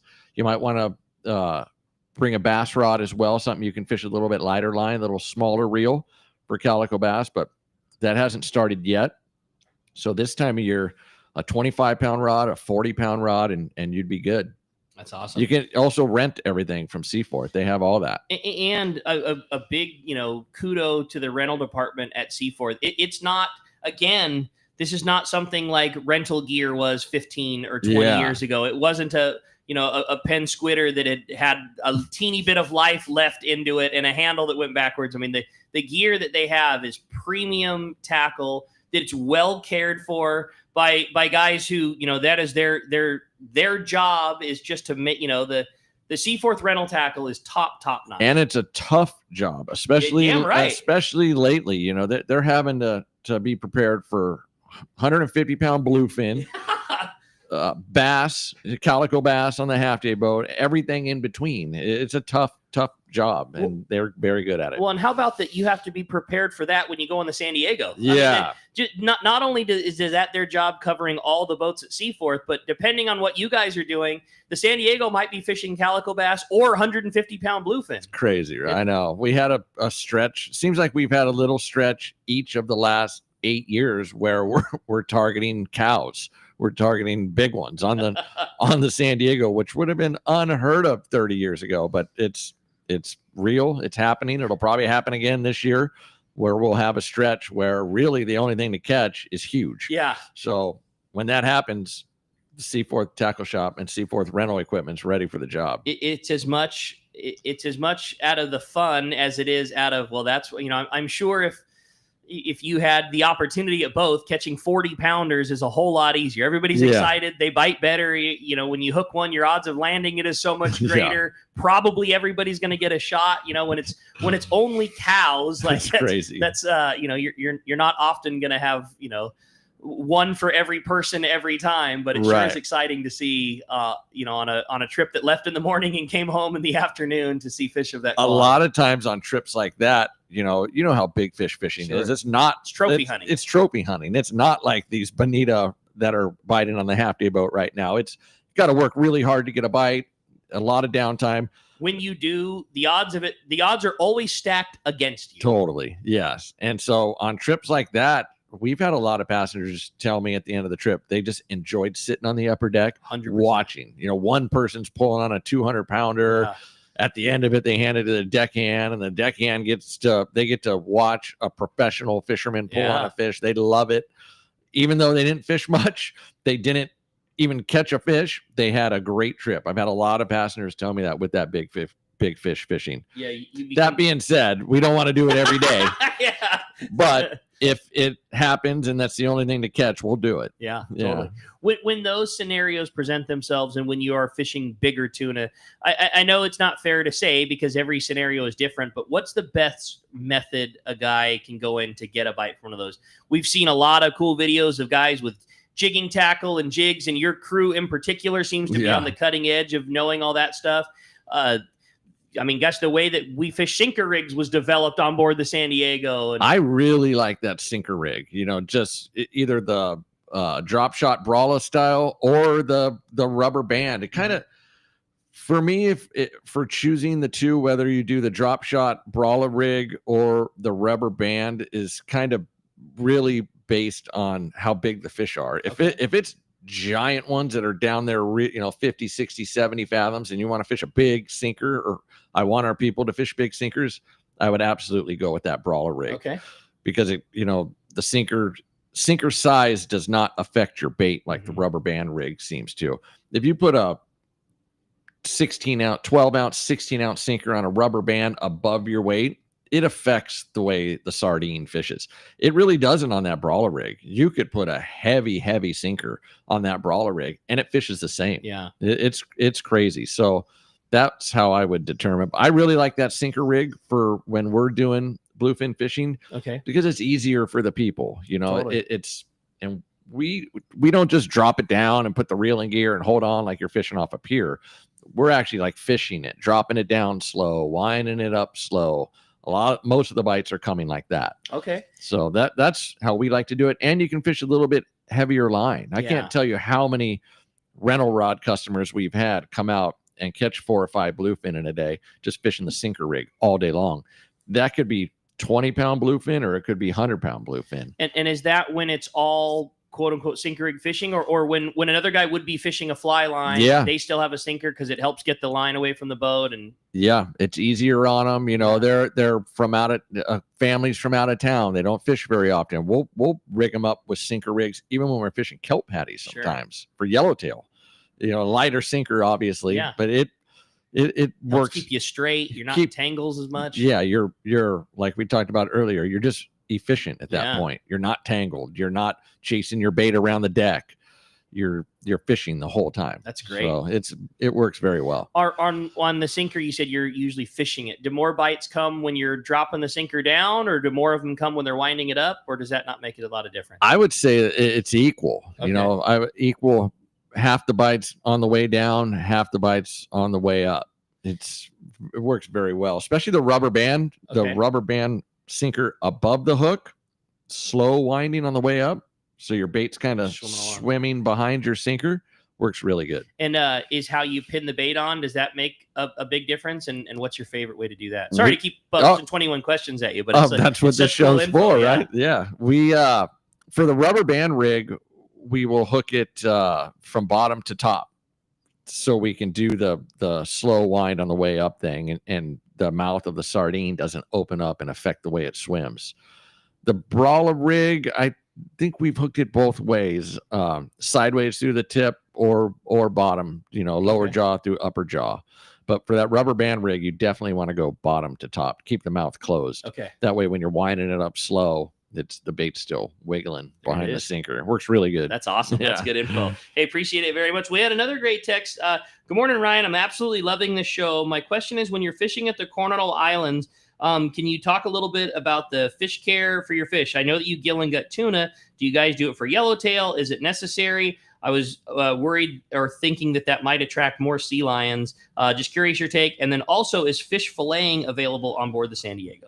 Yes, fish filleting is available. We fillet a lot of our fish once we cross the border on the way home. What was the first question again, Rick? Just the going over fish processing and whether you gill and gut yellowtail the same as tuna. Okay, yeah, whether that could potentially have negative effects with sea lions. Oh, okay. We do not gill and gut the yellowtail. We bleed every single fish that comes over the rail, whether it's a 1-pound rockfish or 250-pound bluefin tuna. Everything's getting bled. The tuna that are over 40 pounds, we're going to gill and gut them. The yellowtail, we just, bleed them and put them in the fish hold. And I don't think any of that really affects the amount of sea lions. The sea lions are so dialed into our program that they're going to be there regardless of what we do. But that being said, they haven't been that bad. Good. One of the biggest advantages I think those tuna pens being at the Coronado Islands has given us, they are so busy with those tuna pens. The sea lions right now are not as bad as they were 10 years ago. That's good to hear. They're not. Don't get me wrong. There's periods where There's not much bait around. That's when the sea lions seem to be the worst for us, is when the water's super clean. Okay. They're having a hard time catching bait. They get on the sport boats really hard. But by and large, over the last 10, 12, 15 years, the sea lions have been way less of an issue than they were when I first started. Huh. When I first started driving the Mission Belle, if we would hook a yellowtail trolling a rapala, sometimes the sea lions would grab them. Gee. We couldn't even land a troll fish, Right. On the beach. Heaviest of tackle. Heaviest of tackle. They were incredibly bad. That doesn't happen anymore. Yeah. Okay. They're not as bad today as they were 15, 20 years ago. And I think those tuna pens being there is a big reason. They're busy with those things. Huh. If you glass the tuna pens, they're sitting around the edge. They're picking up the scraps from when they feed the fish. So they've found someone else to harass. I love it, man. Good. Yeah. I hate them, but as long as they're messing with somebody else, better for Yeah. The best case scenario with sea lions is when we're hooking 5 to 15 yellowtail at once, and then a sea lion's grabbing 1 or 2 and we're landing the rest. Yeah. Where they really kill us is when we're picking at them. If we're hooking 1 at a time, 2 at a time, they can get them all. They'll eat them all. But like I always tell the passengers, we just need to find better fishing. Yeah. If we find better fishing, we're going to be fine. They're going to get their share and we're going to get our share. So that's always the goal. That's it. Well, you guys always have the best attitude about it. Well, hey, appreciate the text very much. We got a whole lot more coming your way. You stay tuned. More with Captain Ryan of the San Diego when we return with Let's Talk Hookup on the Let's Talk Hookup app, Facebook, and YouTube Live. Many years ago, Baja pioneer Bob Van Wormer found the area he called the Great Fish Trap in the East Cape of southern Baja and built what is now regarded as the premier East Cape resorts of Palmas de Cortez and Playa del Sol. Today, following in their father's footsteps, Bob's sons, Bobby, Chucky, and Eddie, have taken Palmas de Cortez and Playa del Sol to new levels with the largest sport fishing fleet in Mexico, a luxurious spa, and top-of-the-line resort amenities. Van Wormer Resorts have become a destination for travelers worldwide. But for us, Palmas de Cortez and Playa del Sol are just a short 2-hour flight away. No other tropical fishing destination offers the experience and value that you'll find at Palmas de Cortez and Playa del Sol. Now you can plan your Baja fishing vacation quick and easy by visiting VanWarmerResorts.com. And when you're ready to book, it's quick and easy. Or simply call 877-777-TUNA for more information. Van Wormer Resorts, the East Cape's finest. Hey anglers, AFCO Pro Captain Ben Florentino of Coastal Charters here. As a full-time guide, I'm on the water all year long. It's my livelihood. Having the right clothing is of the utmost importance to staying warm, dry, cool, and comfortable to endure whatever the Pacific wants to throw at me. Thankfully, I'm equipped with AFCO clothing to keep me dialed season after season. Do yourself a favor and check out AFCO's award-winning gear at a dealer near you, or learn more at AFCO.com. All right. Well, it's time to talk about great gear from Shimano. Well, Ryan, we heard you in the beginning of the show talking about your favorite surface iron reel, and I couldn't agree with you more. I don't think you couldn't put pen to paper and draw a better reel for fishing a surface iron than a Trinidad 20. Just the top of the class. It doesn't exist. For sure. Yeah. Amazing free spool, but still good power and great torque. And it's a strong reel, and free spool is amazing. It's the one, top of the class. I can't think of anything on it that I would change. Yeah, it's the right size. It fits perfect. in your hand. Perfect. And if you're in the market for a new Shimano reel, man, today is the day. The Dana Landing summer kickoff sale. You're going to find 10% off all of the reels and an opportunity at Free Spectra. It is the time to do it for sure. Nothing better than the Shimano gear. Check it out at your local Shimano dealer or check Shimano.com. One rod has set the standard for serious saltwater anglers worldwide, and that's CalStar. From the rugged dependability of the West Coast series, the lightweight strength of the Graphiter, or the performance of the GG series, all CalStar rods are handmade right here in Southern California of the finest materials and craftsmanship.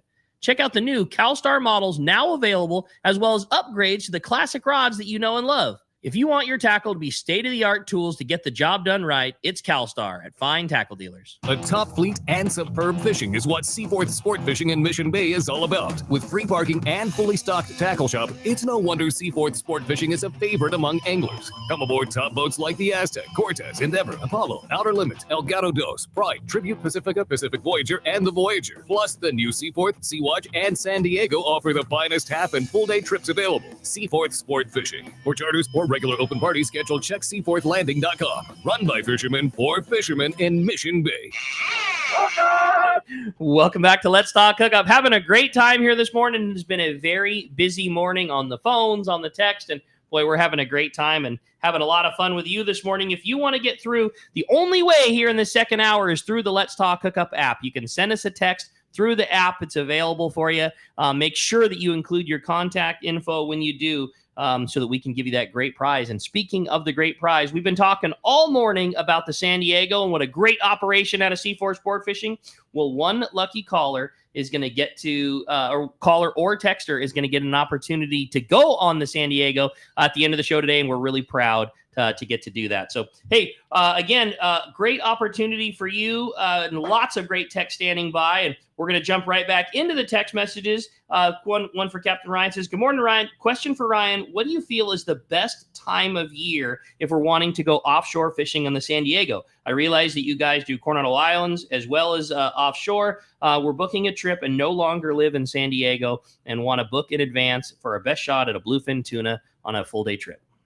Okay. If they strictly want a bluefin tuna, I would say, mid-May through the 1st of July for bluefin for us over the last 10 years has been the best time. If they want the best shot at a successful offshore trip, in my opinion, it'll most likely be yellowfin by this time. I would say mid-September. Okay. September has always been kind of my favorite month. No question. We call it the local summer. By that time we've had enough of people from Arizona in our town, and we're ready to get back to locals mainly on the boat, and we start getting Santa Anas. The weather's nice. September has always been my favorite month to go offshore. Their question was strictly bluefin. I don't know if they meant to text that or not. Yeah, maybe it was just tuna. Maybe it's just tuna. If you're just looking for the best time of year to go on an offshore trip on the San Diego, I would say September.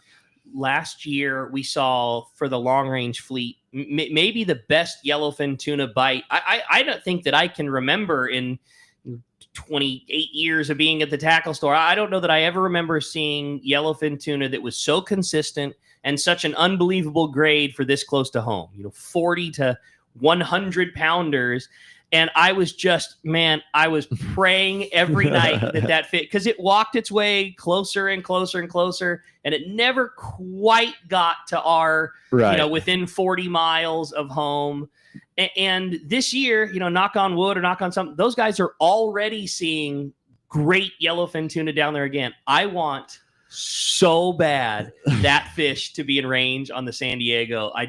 It was so good if you could get to that 100+ mile zone. Yeah. I want that fish on the San Diego so bad. So do I. Gosh, that's cool.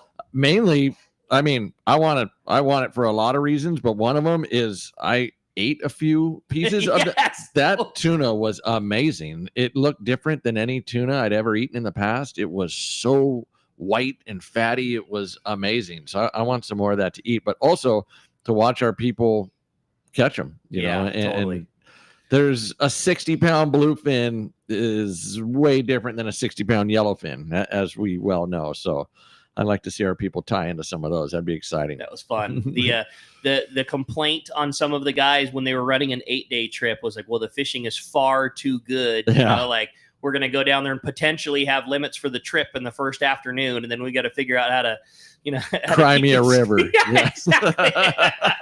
That's pretty cool. Yeah. Hey, well, let's jump back into the text. Says, good morning, guys. My question is for Captain Ryan. I love fishing on the San Diego and do at least 3 trips a year with you guys. My question for Captain Ryan is, what is your favorite fish to fish for when you're not on board your boat? When I'm not on board the boat, Largemouth bass. Ooh, okay. Yeah, I love fishing for everything, but there's something about being on a lake. The weather's always nice. Yeah. It's never blowing 30 and choppy and getting your, Because it is, you don't go. yeah, you don't go. Yeah.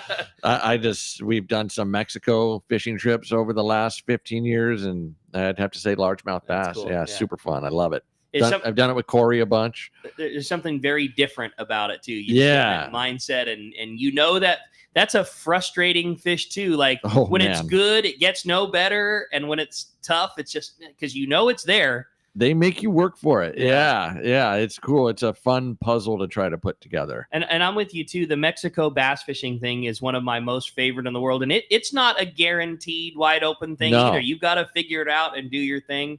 But the camaraderie and the food and the people, and those are really, really special trips. Oh man, some of the best times have been down at those Mexican lakes. Brandon and I are going to, in a couple weeks, we're going to go fish with Bill DePriest from Pacific Coast Sport Fishing and fish Lake Coeur d'Alene to go smallmouth fishing. Oh, nice. Yeah, we're really excited. This year, we didn't do the Mexico thing, and so looking for something different, we're going to go try smallmouth fishing at Lake Coeur d'Alene, and I'm super pumped. Yeah, that's you'll have to report back and let me know how that goes. Do you know what kind of lures they catch them on? This time of typically? year, it's mostly jerkbait and Okay. shallow crank fishing. Oh, right up your alley. I can't wait. Yeah. It's my favorite thing to get to do. And like, I'm like a kid in a candy store. Like, Bill has a guide service up there, and they keep sending us pictures of, it is very common to have a day full of 4 and 5 pound smallmouth. And like every trip, the guys' big fishes are 6s and 7s. Wow. And I can't wait. Wow. I'm And you're super bringing the geeked out Iron about it. Bomber with you? The world's greatest fisherman, Yeah. the Iron Bomber, Brandon and I are going. Yeah, it's going to be a lot of fun. No, it'll be fun regardless if you catch anything or not Yeah. with him. He's a good time. 100%. Well, hey, let's jump right back into the text. Another fun one, and this one was from Alex from San Carlos. Says, "Good morning, guys. I jumped on the San Diego for a Coronado Islands trip. Conditions were rough, but there was definitely really good signs of yellowtail. A deckhand managed to hook one and pass it off to a passenger on a surface iron, but they sank out as the majority of the school swam by us. I stuck to fishing a yo-yo jig, but didn't have any luck. My question is for Captain Ryan. When we can see the fish, but it's hard to get a bite, what, in your opinion, are the best things to do to improve our chances?" Oh man, that's exactly what's been happening lately. That was like a clip of a local trip right now. Yeah. One thing to keep in mind is a lot of times when you see fish up on the surface, that's just the tip of the iceberg. There's a lot more down below them, especially lately. There's a little bit of fish up top that you can see, but the bulk of the school is down deep. So really hard for me to sit, in that situation he just described. He didn't do anything wrong. Mm-hmm. He did everything right. It's just they're not biting. They're not biting fish, and stick with what you're comfortable with, whether it be fly line, yo-yo. If you're a efficient surface iron guy, stick with the surface iron. But he didn't do anything wrong. It's just they're not biting fish. That's happened a lot over the last few weeks. Yeah. So, yeah, stick with it. And it sounds like, like you said, that was a good call. You can. It's hard to not fall for the trap of seeing a couple of birds flare and seeing this fish splash on the surface. Like that's all you have to go off of. We're not looking at the screen that Ryan is and seeing how big that school actually is that's swimming under the boat. Right. All you see with your eyeballs, those two birds flying, but there might be a whole lot more down towards the bottom. Most of the time there is. Yeah, most of the time there is. And we did a little shakedown trip to La Jolla at probably a month ago now, just to make sure everything on the boat was working properly. And a spot of yellowtail popped up in front of us, and Matt hooked one. He had a yo-yo jig tied on, but they were up on the surface, so he just wound it on the surface and got a bite. So a yo-yo jig can be fished on the surface. It's not the best. I wouldn't recommend doing it all day long, but it can happen. That's one of the things I like so much about the lures that Matt and Brandon and Bodan are making is they have several yo-yo jigs that are surface iron lures that are then made of a different material. So they have sharp hips and sharp edges and like all the attributes that make a lure swim well that are not always found in a yo-yo jig. And, a CNC manufactured high-end yo-yo jig, but in that scenario that you're talking about, you cast that thing or wind it in from a 45-degree angle, it still kicks back and forth like a surface iron would, but heavy enough to fish a yo-yo. Total. If a fish is in the right mode, it doesn't take much to get a bite. You don't have to have the sexiest lure in the world to get a bite if it's placed perfectly and the fish is in the right mode. A hungry fish trumps most things. Totally. It makes up for a bad cast and a bad jig and a bad hook set and all those things. Like a hungry one's a whole lot more important than everything. Absolutely. That's fun. Hey, another question was from Jason from San Diego. It says, Captain Ryan Boston is known amongst the fleet of being so good with your electronics. My question is, can you tell on the machines if a school of yellowtail is likely to bite or likely to not? And if so, what are those characteristics? Actually we can. It's really, yeah, it's not 100%. It's not foolproof, but actually the last trip I drove, which was Tuesday, I believe it was Tuesday. First school of yellowtail we saw, the sonar got 2 or 3 sweeps on it, and I told a crew member that was standing next to me, I said, I can already tell these things are not going to bite. And I was right. They didn't bite. It's a lot of it is, the formation they're in. Fish are I kind of picture like a pack of wolves down there. Okay. When they're hunting prey and they're hungry, they're going to be kind of spread out and trying to corner bait or they're more spread out on the electronics when they're in a biting mode is what we see across the board, from yellowtail, yellowfin tuna, bluefin tuna. You hear these bluefin guys talk about schools that are bricked up. That means that they're super tight, they're in a tight formation. The chances of them being in bite mode are slim. Okay. It does happen from time to time, but when we see a sonar school on the San Diego of yellowtail that there's separation between the fish, it's like, oh yeah, here we These go. ones are looking. Put your tool belt on. They're going to bite. Some of the best stops we've had have been on what wouldn't look like much to the average person on the electronics. Okay. It's just a couple spread out fish, but it's spread out for miles, really? Offshore tuna or something. And they're just in the right mode. And then when it's not bite time, they ball back up into a tight group again, and you can't get a bite. Huh. Yeah, it's strange. I've also really liked some of the pictures that you've posted on social media over the years of, pictures from the sonar or from your up and down, and seeing like the electronics on the San Diego, obviously highly tuned in and just right, but seeing the entire school shoot down to the bottom or shoot up from the bottom or getting to see that on the machines is such a unique perspective. Yeah. Usually the more impressive the picture is, for Instagram, the less we caught off of it. Yeah. I believe it. When they're biting fish, it doesn't look very impressive on the fathometer. Okay. There's a fish here, a fish there. They're separate. They're hunting, they're flying all around fast. When it's a tight group of fish and the captain has time to get the camera out and, Instagram up, it usually means they're not biting. I got that fine. Yeah. That's fun. All right. Well, hey, how about another text from Jason? It says, good morning, guys. Captain Ryan, my question, could you go into a little bit more about the friendly competition and rivalries that you as captains have on the water? It seems like you all work very well together, but I'm sure there's got to be bragging rights and other info. Would love to hear more about the friendly rivalries that exist with you and your colleagues. Yeah, that's a good question. There's nowadays it kind of seems like, information gets out so fast. Everyone gets the information, but it wasn't always like that. When I first started driving boats, there's just little groups of people that would talk to each other. And, you may talk to 2 or 3 boats and that guy talks to 2 or 3 boats, but you could sometimes miss out on a couple weeks worth of fishing because you didn't have the information. Nowadays, with all the passengers having phones in their pockets and, Starlink, you're lucky to get a couple hours of something to yourself. Nowadays, the friendly competition amongst the sport boats basically starts out, whoever catches the most fish typically carries the most passengers, also makes the most money. So that's the root of it. Yeah, that's that's now we've kind of taken the approach, since I've been driving a boat, where let's group up with 2 or 3 or 4 or 5 of our really good friends, people that we really trust, and let's all make money. Yeah. You know, let's all do well.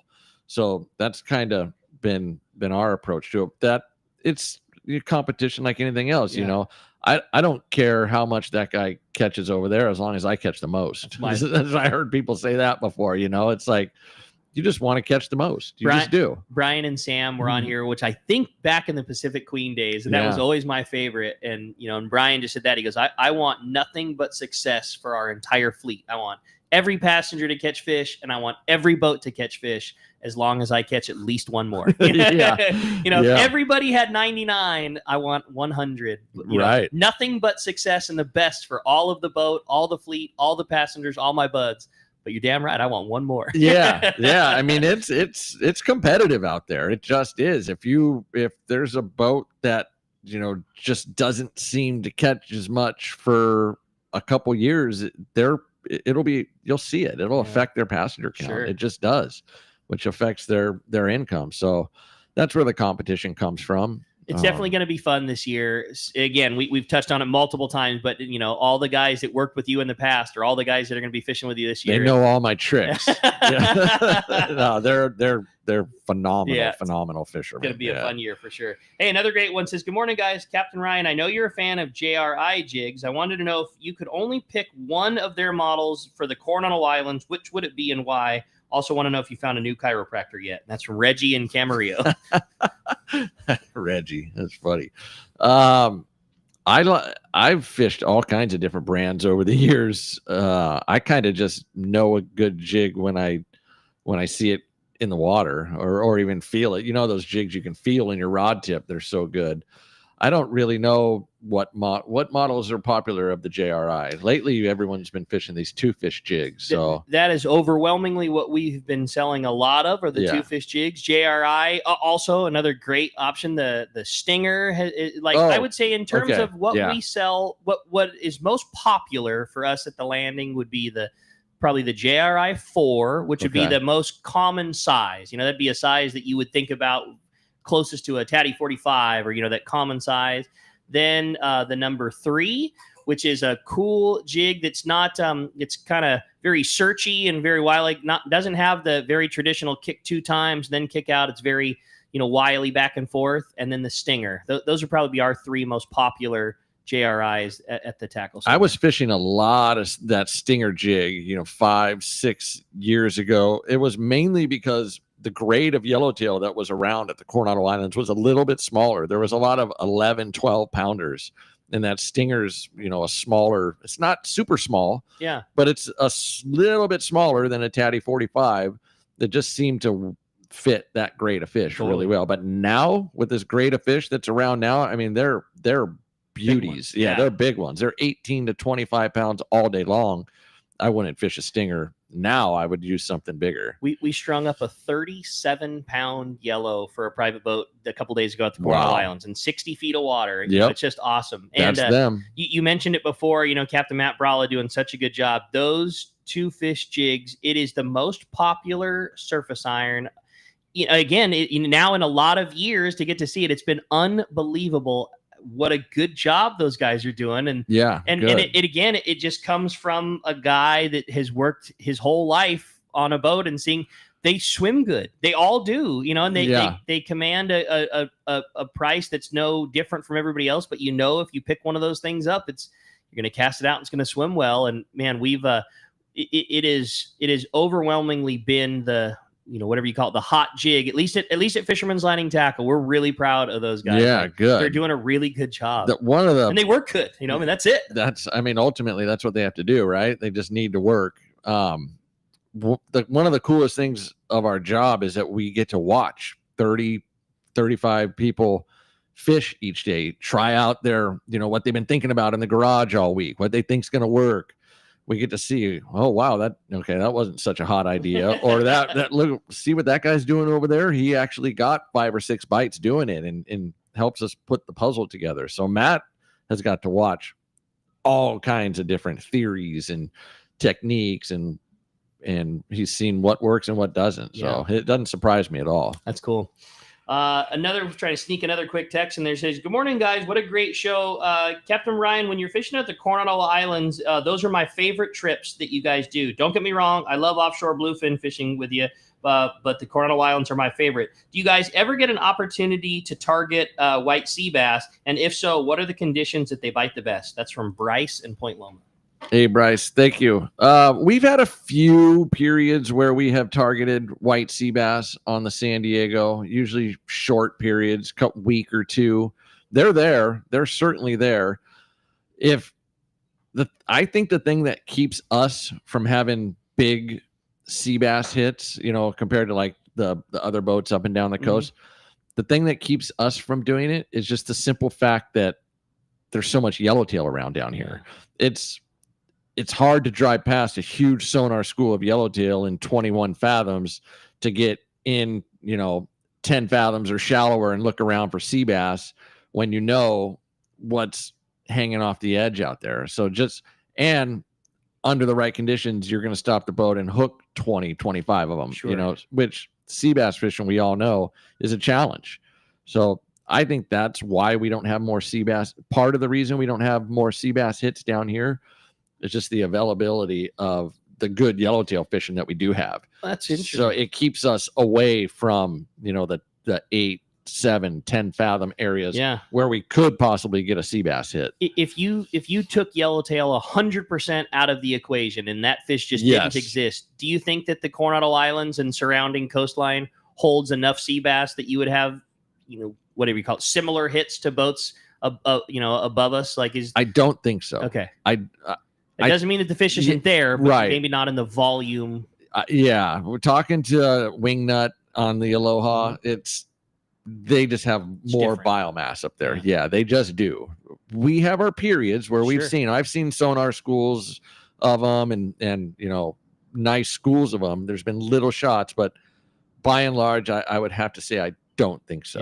Yeah. We would definitely catch more, but not as many. As those guys are so good at it. And the way that they fish them now has changed so much, especially what Sean's doing up there. Gosh. Fishing them on bass rods and flukes and sight fishing and rod in the hand. And it's just, he's got it dialed because, that he had to, he had to figure it out. That's what's available.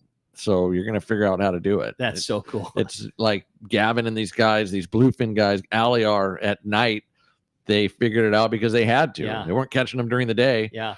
Let's try it at night. Yeah. And holy smokes, it works. Change the fishery. Yes. And you're watching the success it's undeniable. It's really cool. Undeniable. Yeah. And just what a great, and also, again, talking about a guy like Sean, like taking the background that he had in all the other fisheries and not just in the fish catching, but just like you, the level of service that's then provided and then the way they take care of the fish. And it's really cool notch. to watch, man. I talked to him last week. He was trying to get me to come up and fish with them because he was seeing such good sign. And I just couldn't get away, but man, it sounds fun. Yeah, fishing the plastics and sonar schools, and that's so different than the way they used to fish them. Yeah, really cool. That's pretty exciting. I'm stoked for those guys. Well, hey, when we come back, we're going to find out who's going fishing on board the San Diego. We got more Let's Talk Hookup coming your way, including finding out who's the big winner. More Let's Talk Hookup on Let's Talk Hookup app, Facebook, and YouTube Live. Enter into spring with powerful deals on new Yamaha outboards during Yamaha's Ride the Wave sales event. Now through May 21st, 2025. Purchase a new eligible Yamaha 450 to 30 horsepower outboard and get up to 7 years of warranty protection. Looking for a lower horsepower? Yamaha's got you covered. Purchase a new Yamaha 25 to 2.5 horsepower outboard and receive up to $500 in dealer credit. That's up to 7 years of warranty protection or up to $500 in dealer credit. Visit your local Yamaha dealer today. Yamaha, reliability starts here. Offer ends May 21st, 2025. Subject to change. Other restrictions and conditions apply. Select models excluded. 24-month Yamaha extended service added to 36 or 60-month factory limited warranty. Choice offered to Florida residents is a 24-month Yamaha limited warranty for select motors. See authorized participating Yamaha outboard dealers for details. Cannot be used with any other Yamaha offer. The CCA California San Diego chapter is hosting their Apps and Taps celebration at Marina Village Saturday, May 17th from 4 to 8 p.m. Join CCA for an evening of great food and drinks, live music, raffle prizes, and a special Beacon Award presentation to honor Let's Talk Hookup host Pete Gray. Tickets can be purchased at www.ccacalifornia.org with a limited number of reserved seating available. We'll see you there. Hi, this is Captain Ray Lopez, owner-operator of the American Angler. I've spent more than half my life aboard the American Angler along with my partners Brian and Lori, developing a team that's as good as it gets. I've been fortunate to spend time on the ocean with so many fine people that I look forward to fishing with. We can't thank you enough for being part of the American Angler family, and if you haven't joined us, we love the opportunity to meet you. Text or call Lori at 619-223-5414 or check AmericanAnglerSportFishing.com. Hey guys, this is Ali Husseini from Local Knowledge and BD Outdoors. I'm a lucky guy in so many ways, and one thing I'm really grateful for is my little brother, Yosef. Yosef is not only a fellow angler, but he's also an amazing realtor that specializes in helping us in the angling community find the ultimate home. If you own a home, get a free no-obligation evaluation online now by typing in SoCalHomeEval.com. That's SoCalHomeEval.com. All you do is put in your address, and you'll get a home value report immediately sent to your email. No pressure, no obligations, just answers. Yosef is the SoCal real estate go-to guy. He's helped me and so many of my fellow fishing buddies find what they're looking for in a home. He knows anglers and he understands the real estate market. Not only that, but he's also a really nice guy. How many brothers can you say that about? Go to SoCalHomeEval.com and find out where you stand in the real estate market, and then get with Yosef and find your ultimate home. Again, go to SoCalHomeEval.com and we'll see you on the water. Take a closer look at the Ford F-150. You'll see hard work, a great adventure, and so much more. Inside and out, it's designed for the family, the road trip, and the most demanding job. The 2025 Ford F-150, whether it's gas, hybrid, or all-electric, to meet your needs. From California's best-selling truck brand, it's time to see Ford in a new light. Visit your San Diego County Ford dealer today to see the great selection across the full truck lineup. Welcome back to Let's Talk Hookup. Okay, it is time to find out who's going fishing on board the San Diego, whether we have a caller or a texter. And Captain Ryan's going to do us the honor flipping the prize coin. All right, here we go. What we got? Today we have a caller. Congratulations, John in El Cajon. You are going fishing on board the San Diego. Congratulations. But can't begin to thank you enough for coming in and hanging out. It was a busy day not having Pete, but we're so stoked to get you away from the boat and just had an awesome time and really, really appreciate it, man. Thank you. Thank you very much for having me. Yeah. It's a lot of work doing this show by yourself. Respect. It's a little more than we're used to, but a great time. And we're looking forward to having more of this great shows. And we got another great show coming for you tomorrow with Bob Hoos from Costa Del Mar. So going to be a lot of fun. But in the meantime, if somebody wants to take advantage of all of the great fun that we talked about in the San Diego, everything that you guys do for us, the great fishing, the great care of the fish, all the great stuff, how do we find you guys on board the San Diego, and how do we go take advantage of it? Yeah, you can book online at seaforthlanding.com, or you can go to the boat's website, www.thesandiego.com. You can follow us on Instagram, Facebook, social. The landing has its own social media now. The best thing to do, in my opinion, is just call the guys over at the landing, 619-224-3383. Talk to John and Jeff and Chris and Marcos and all the guys, because we're fishing, something that changes daily. So they'll get you dialed in the right direction on tackle, whether or not half-day fishing is a better choice for you that day, full-day fishing, day and a half. They can answer all your questions. So call the guys at Seaforth, 619-224-3383. Follow the boat on Facebook and Instagram for daily fish reports. Something you guys preach all the time, and we just see it happen time and time again, is just book a spot and go fishing and worry less about what was caught yesterday and worry more about what gets caught tomorrow. Yes. And how many times do you see that happen? Good fishing, slow fishing, whatever it is, it just doesn't seem to have a lot of bearing on what's going to happen the following day. Yeah, what happened the day before doesn't really mean anything on how successful your trip's going to be. So yeah, pick a day where the weather looks good to you, where it fits into your schedule, and just come out and enjoy the day on the water. You're gonna get everything that you hear about that the San Diego has to offer. A very comfortable boat. You're gonna eat a great cheeseburger. You're gonna get treated right by the captain and the crew, and you're gonna have a good time doing it. We're always going to give 100%. And after that, there's a lot of aspects that are out of our control, but everything we can control, we're going to give 110%. I love it. Awesome. Ryan, great job. Appreciate it very much. Thanks for hanging with us. And we appreciate you. Another great show coming for you tomorrow. Bob Hoos from Coast is going to be joining us. We got more. It's Let's Talk Hookup coming to you on Facebook and YouTube Live, 97.3 The Fan, and the Let's Talk Hookup app. We'll see you tomorrow.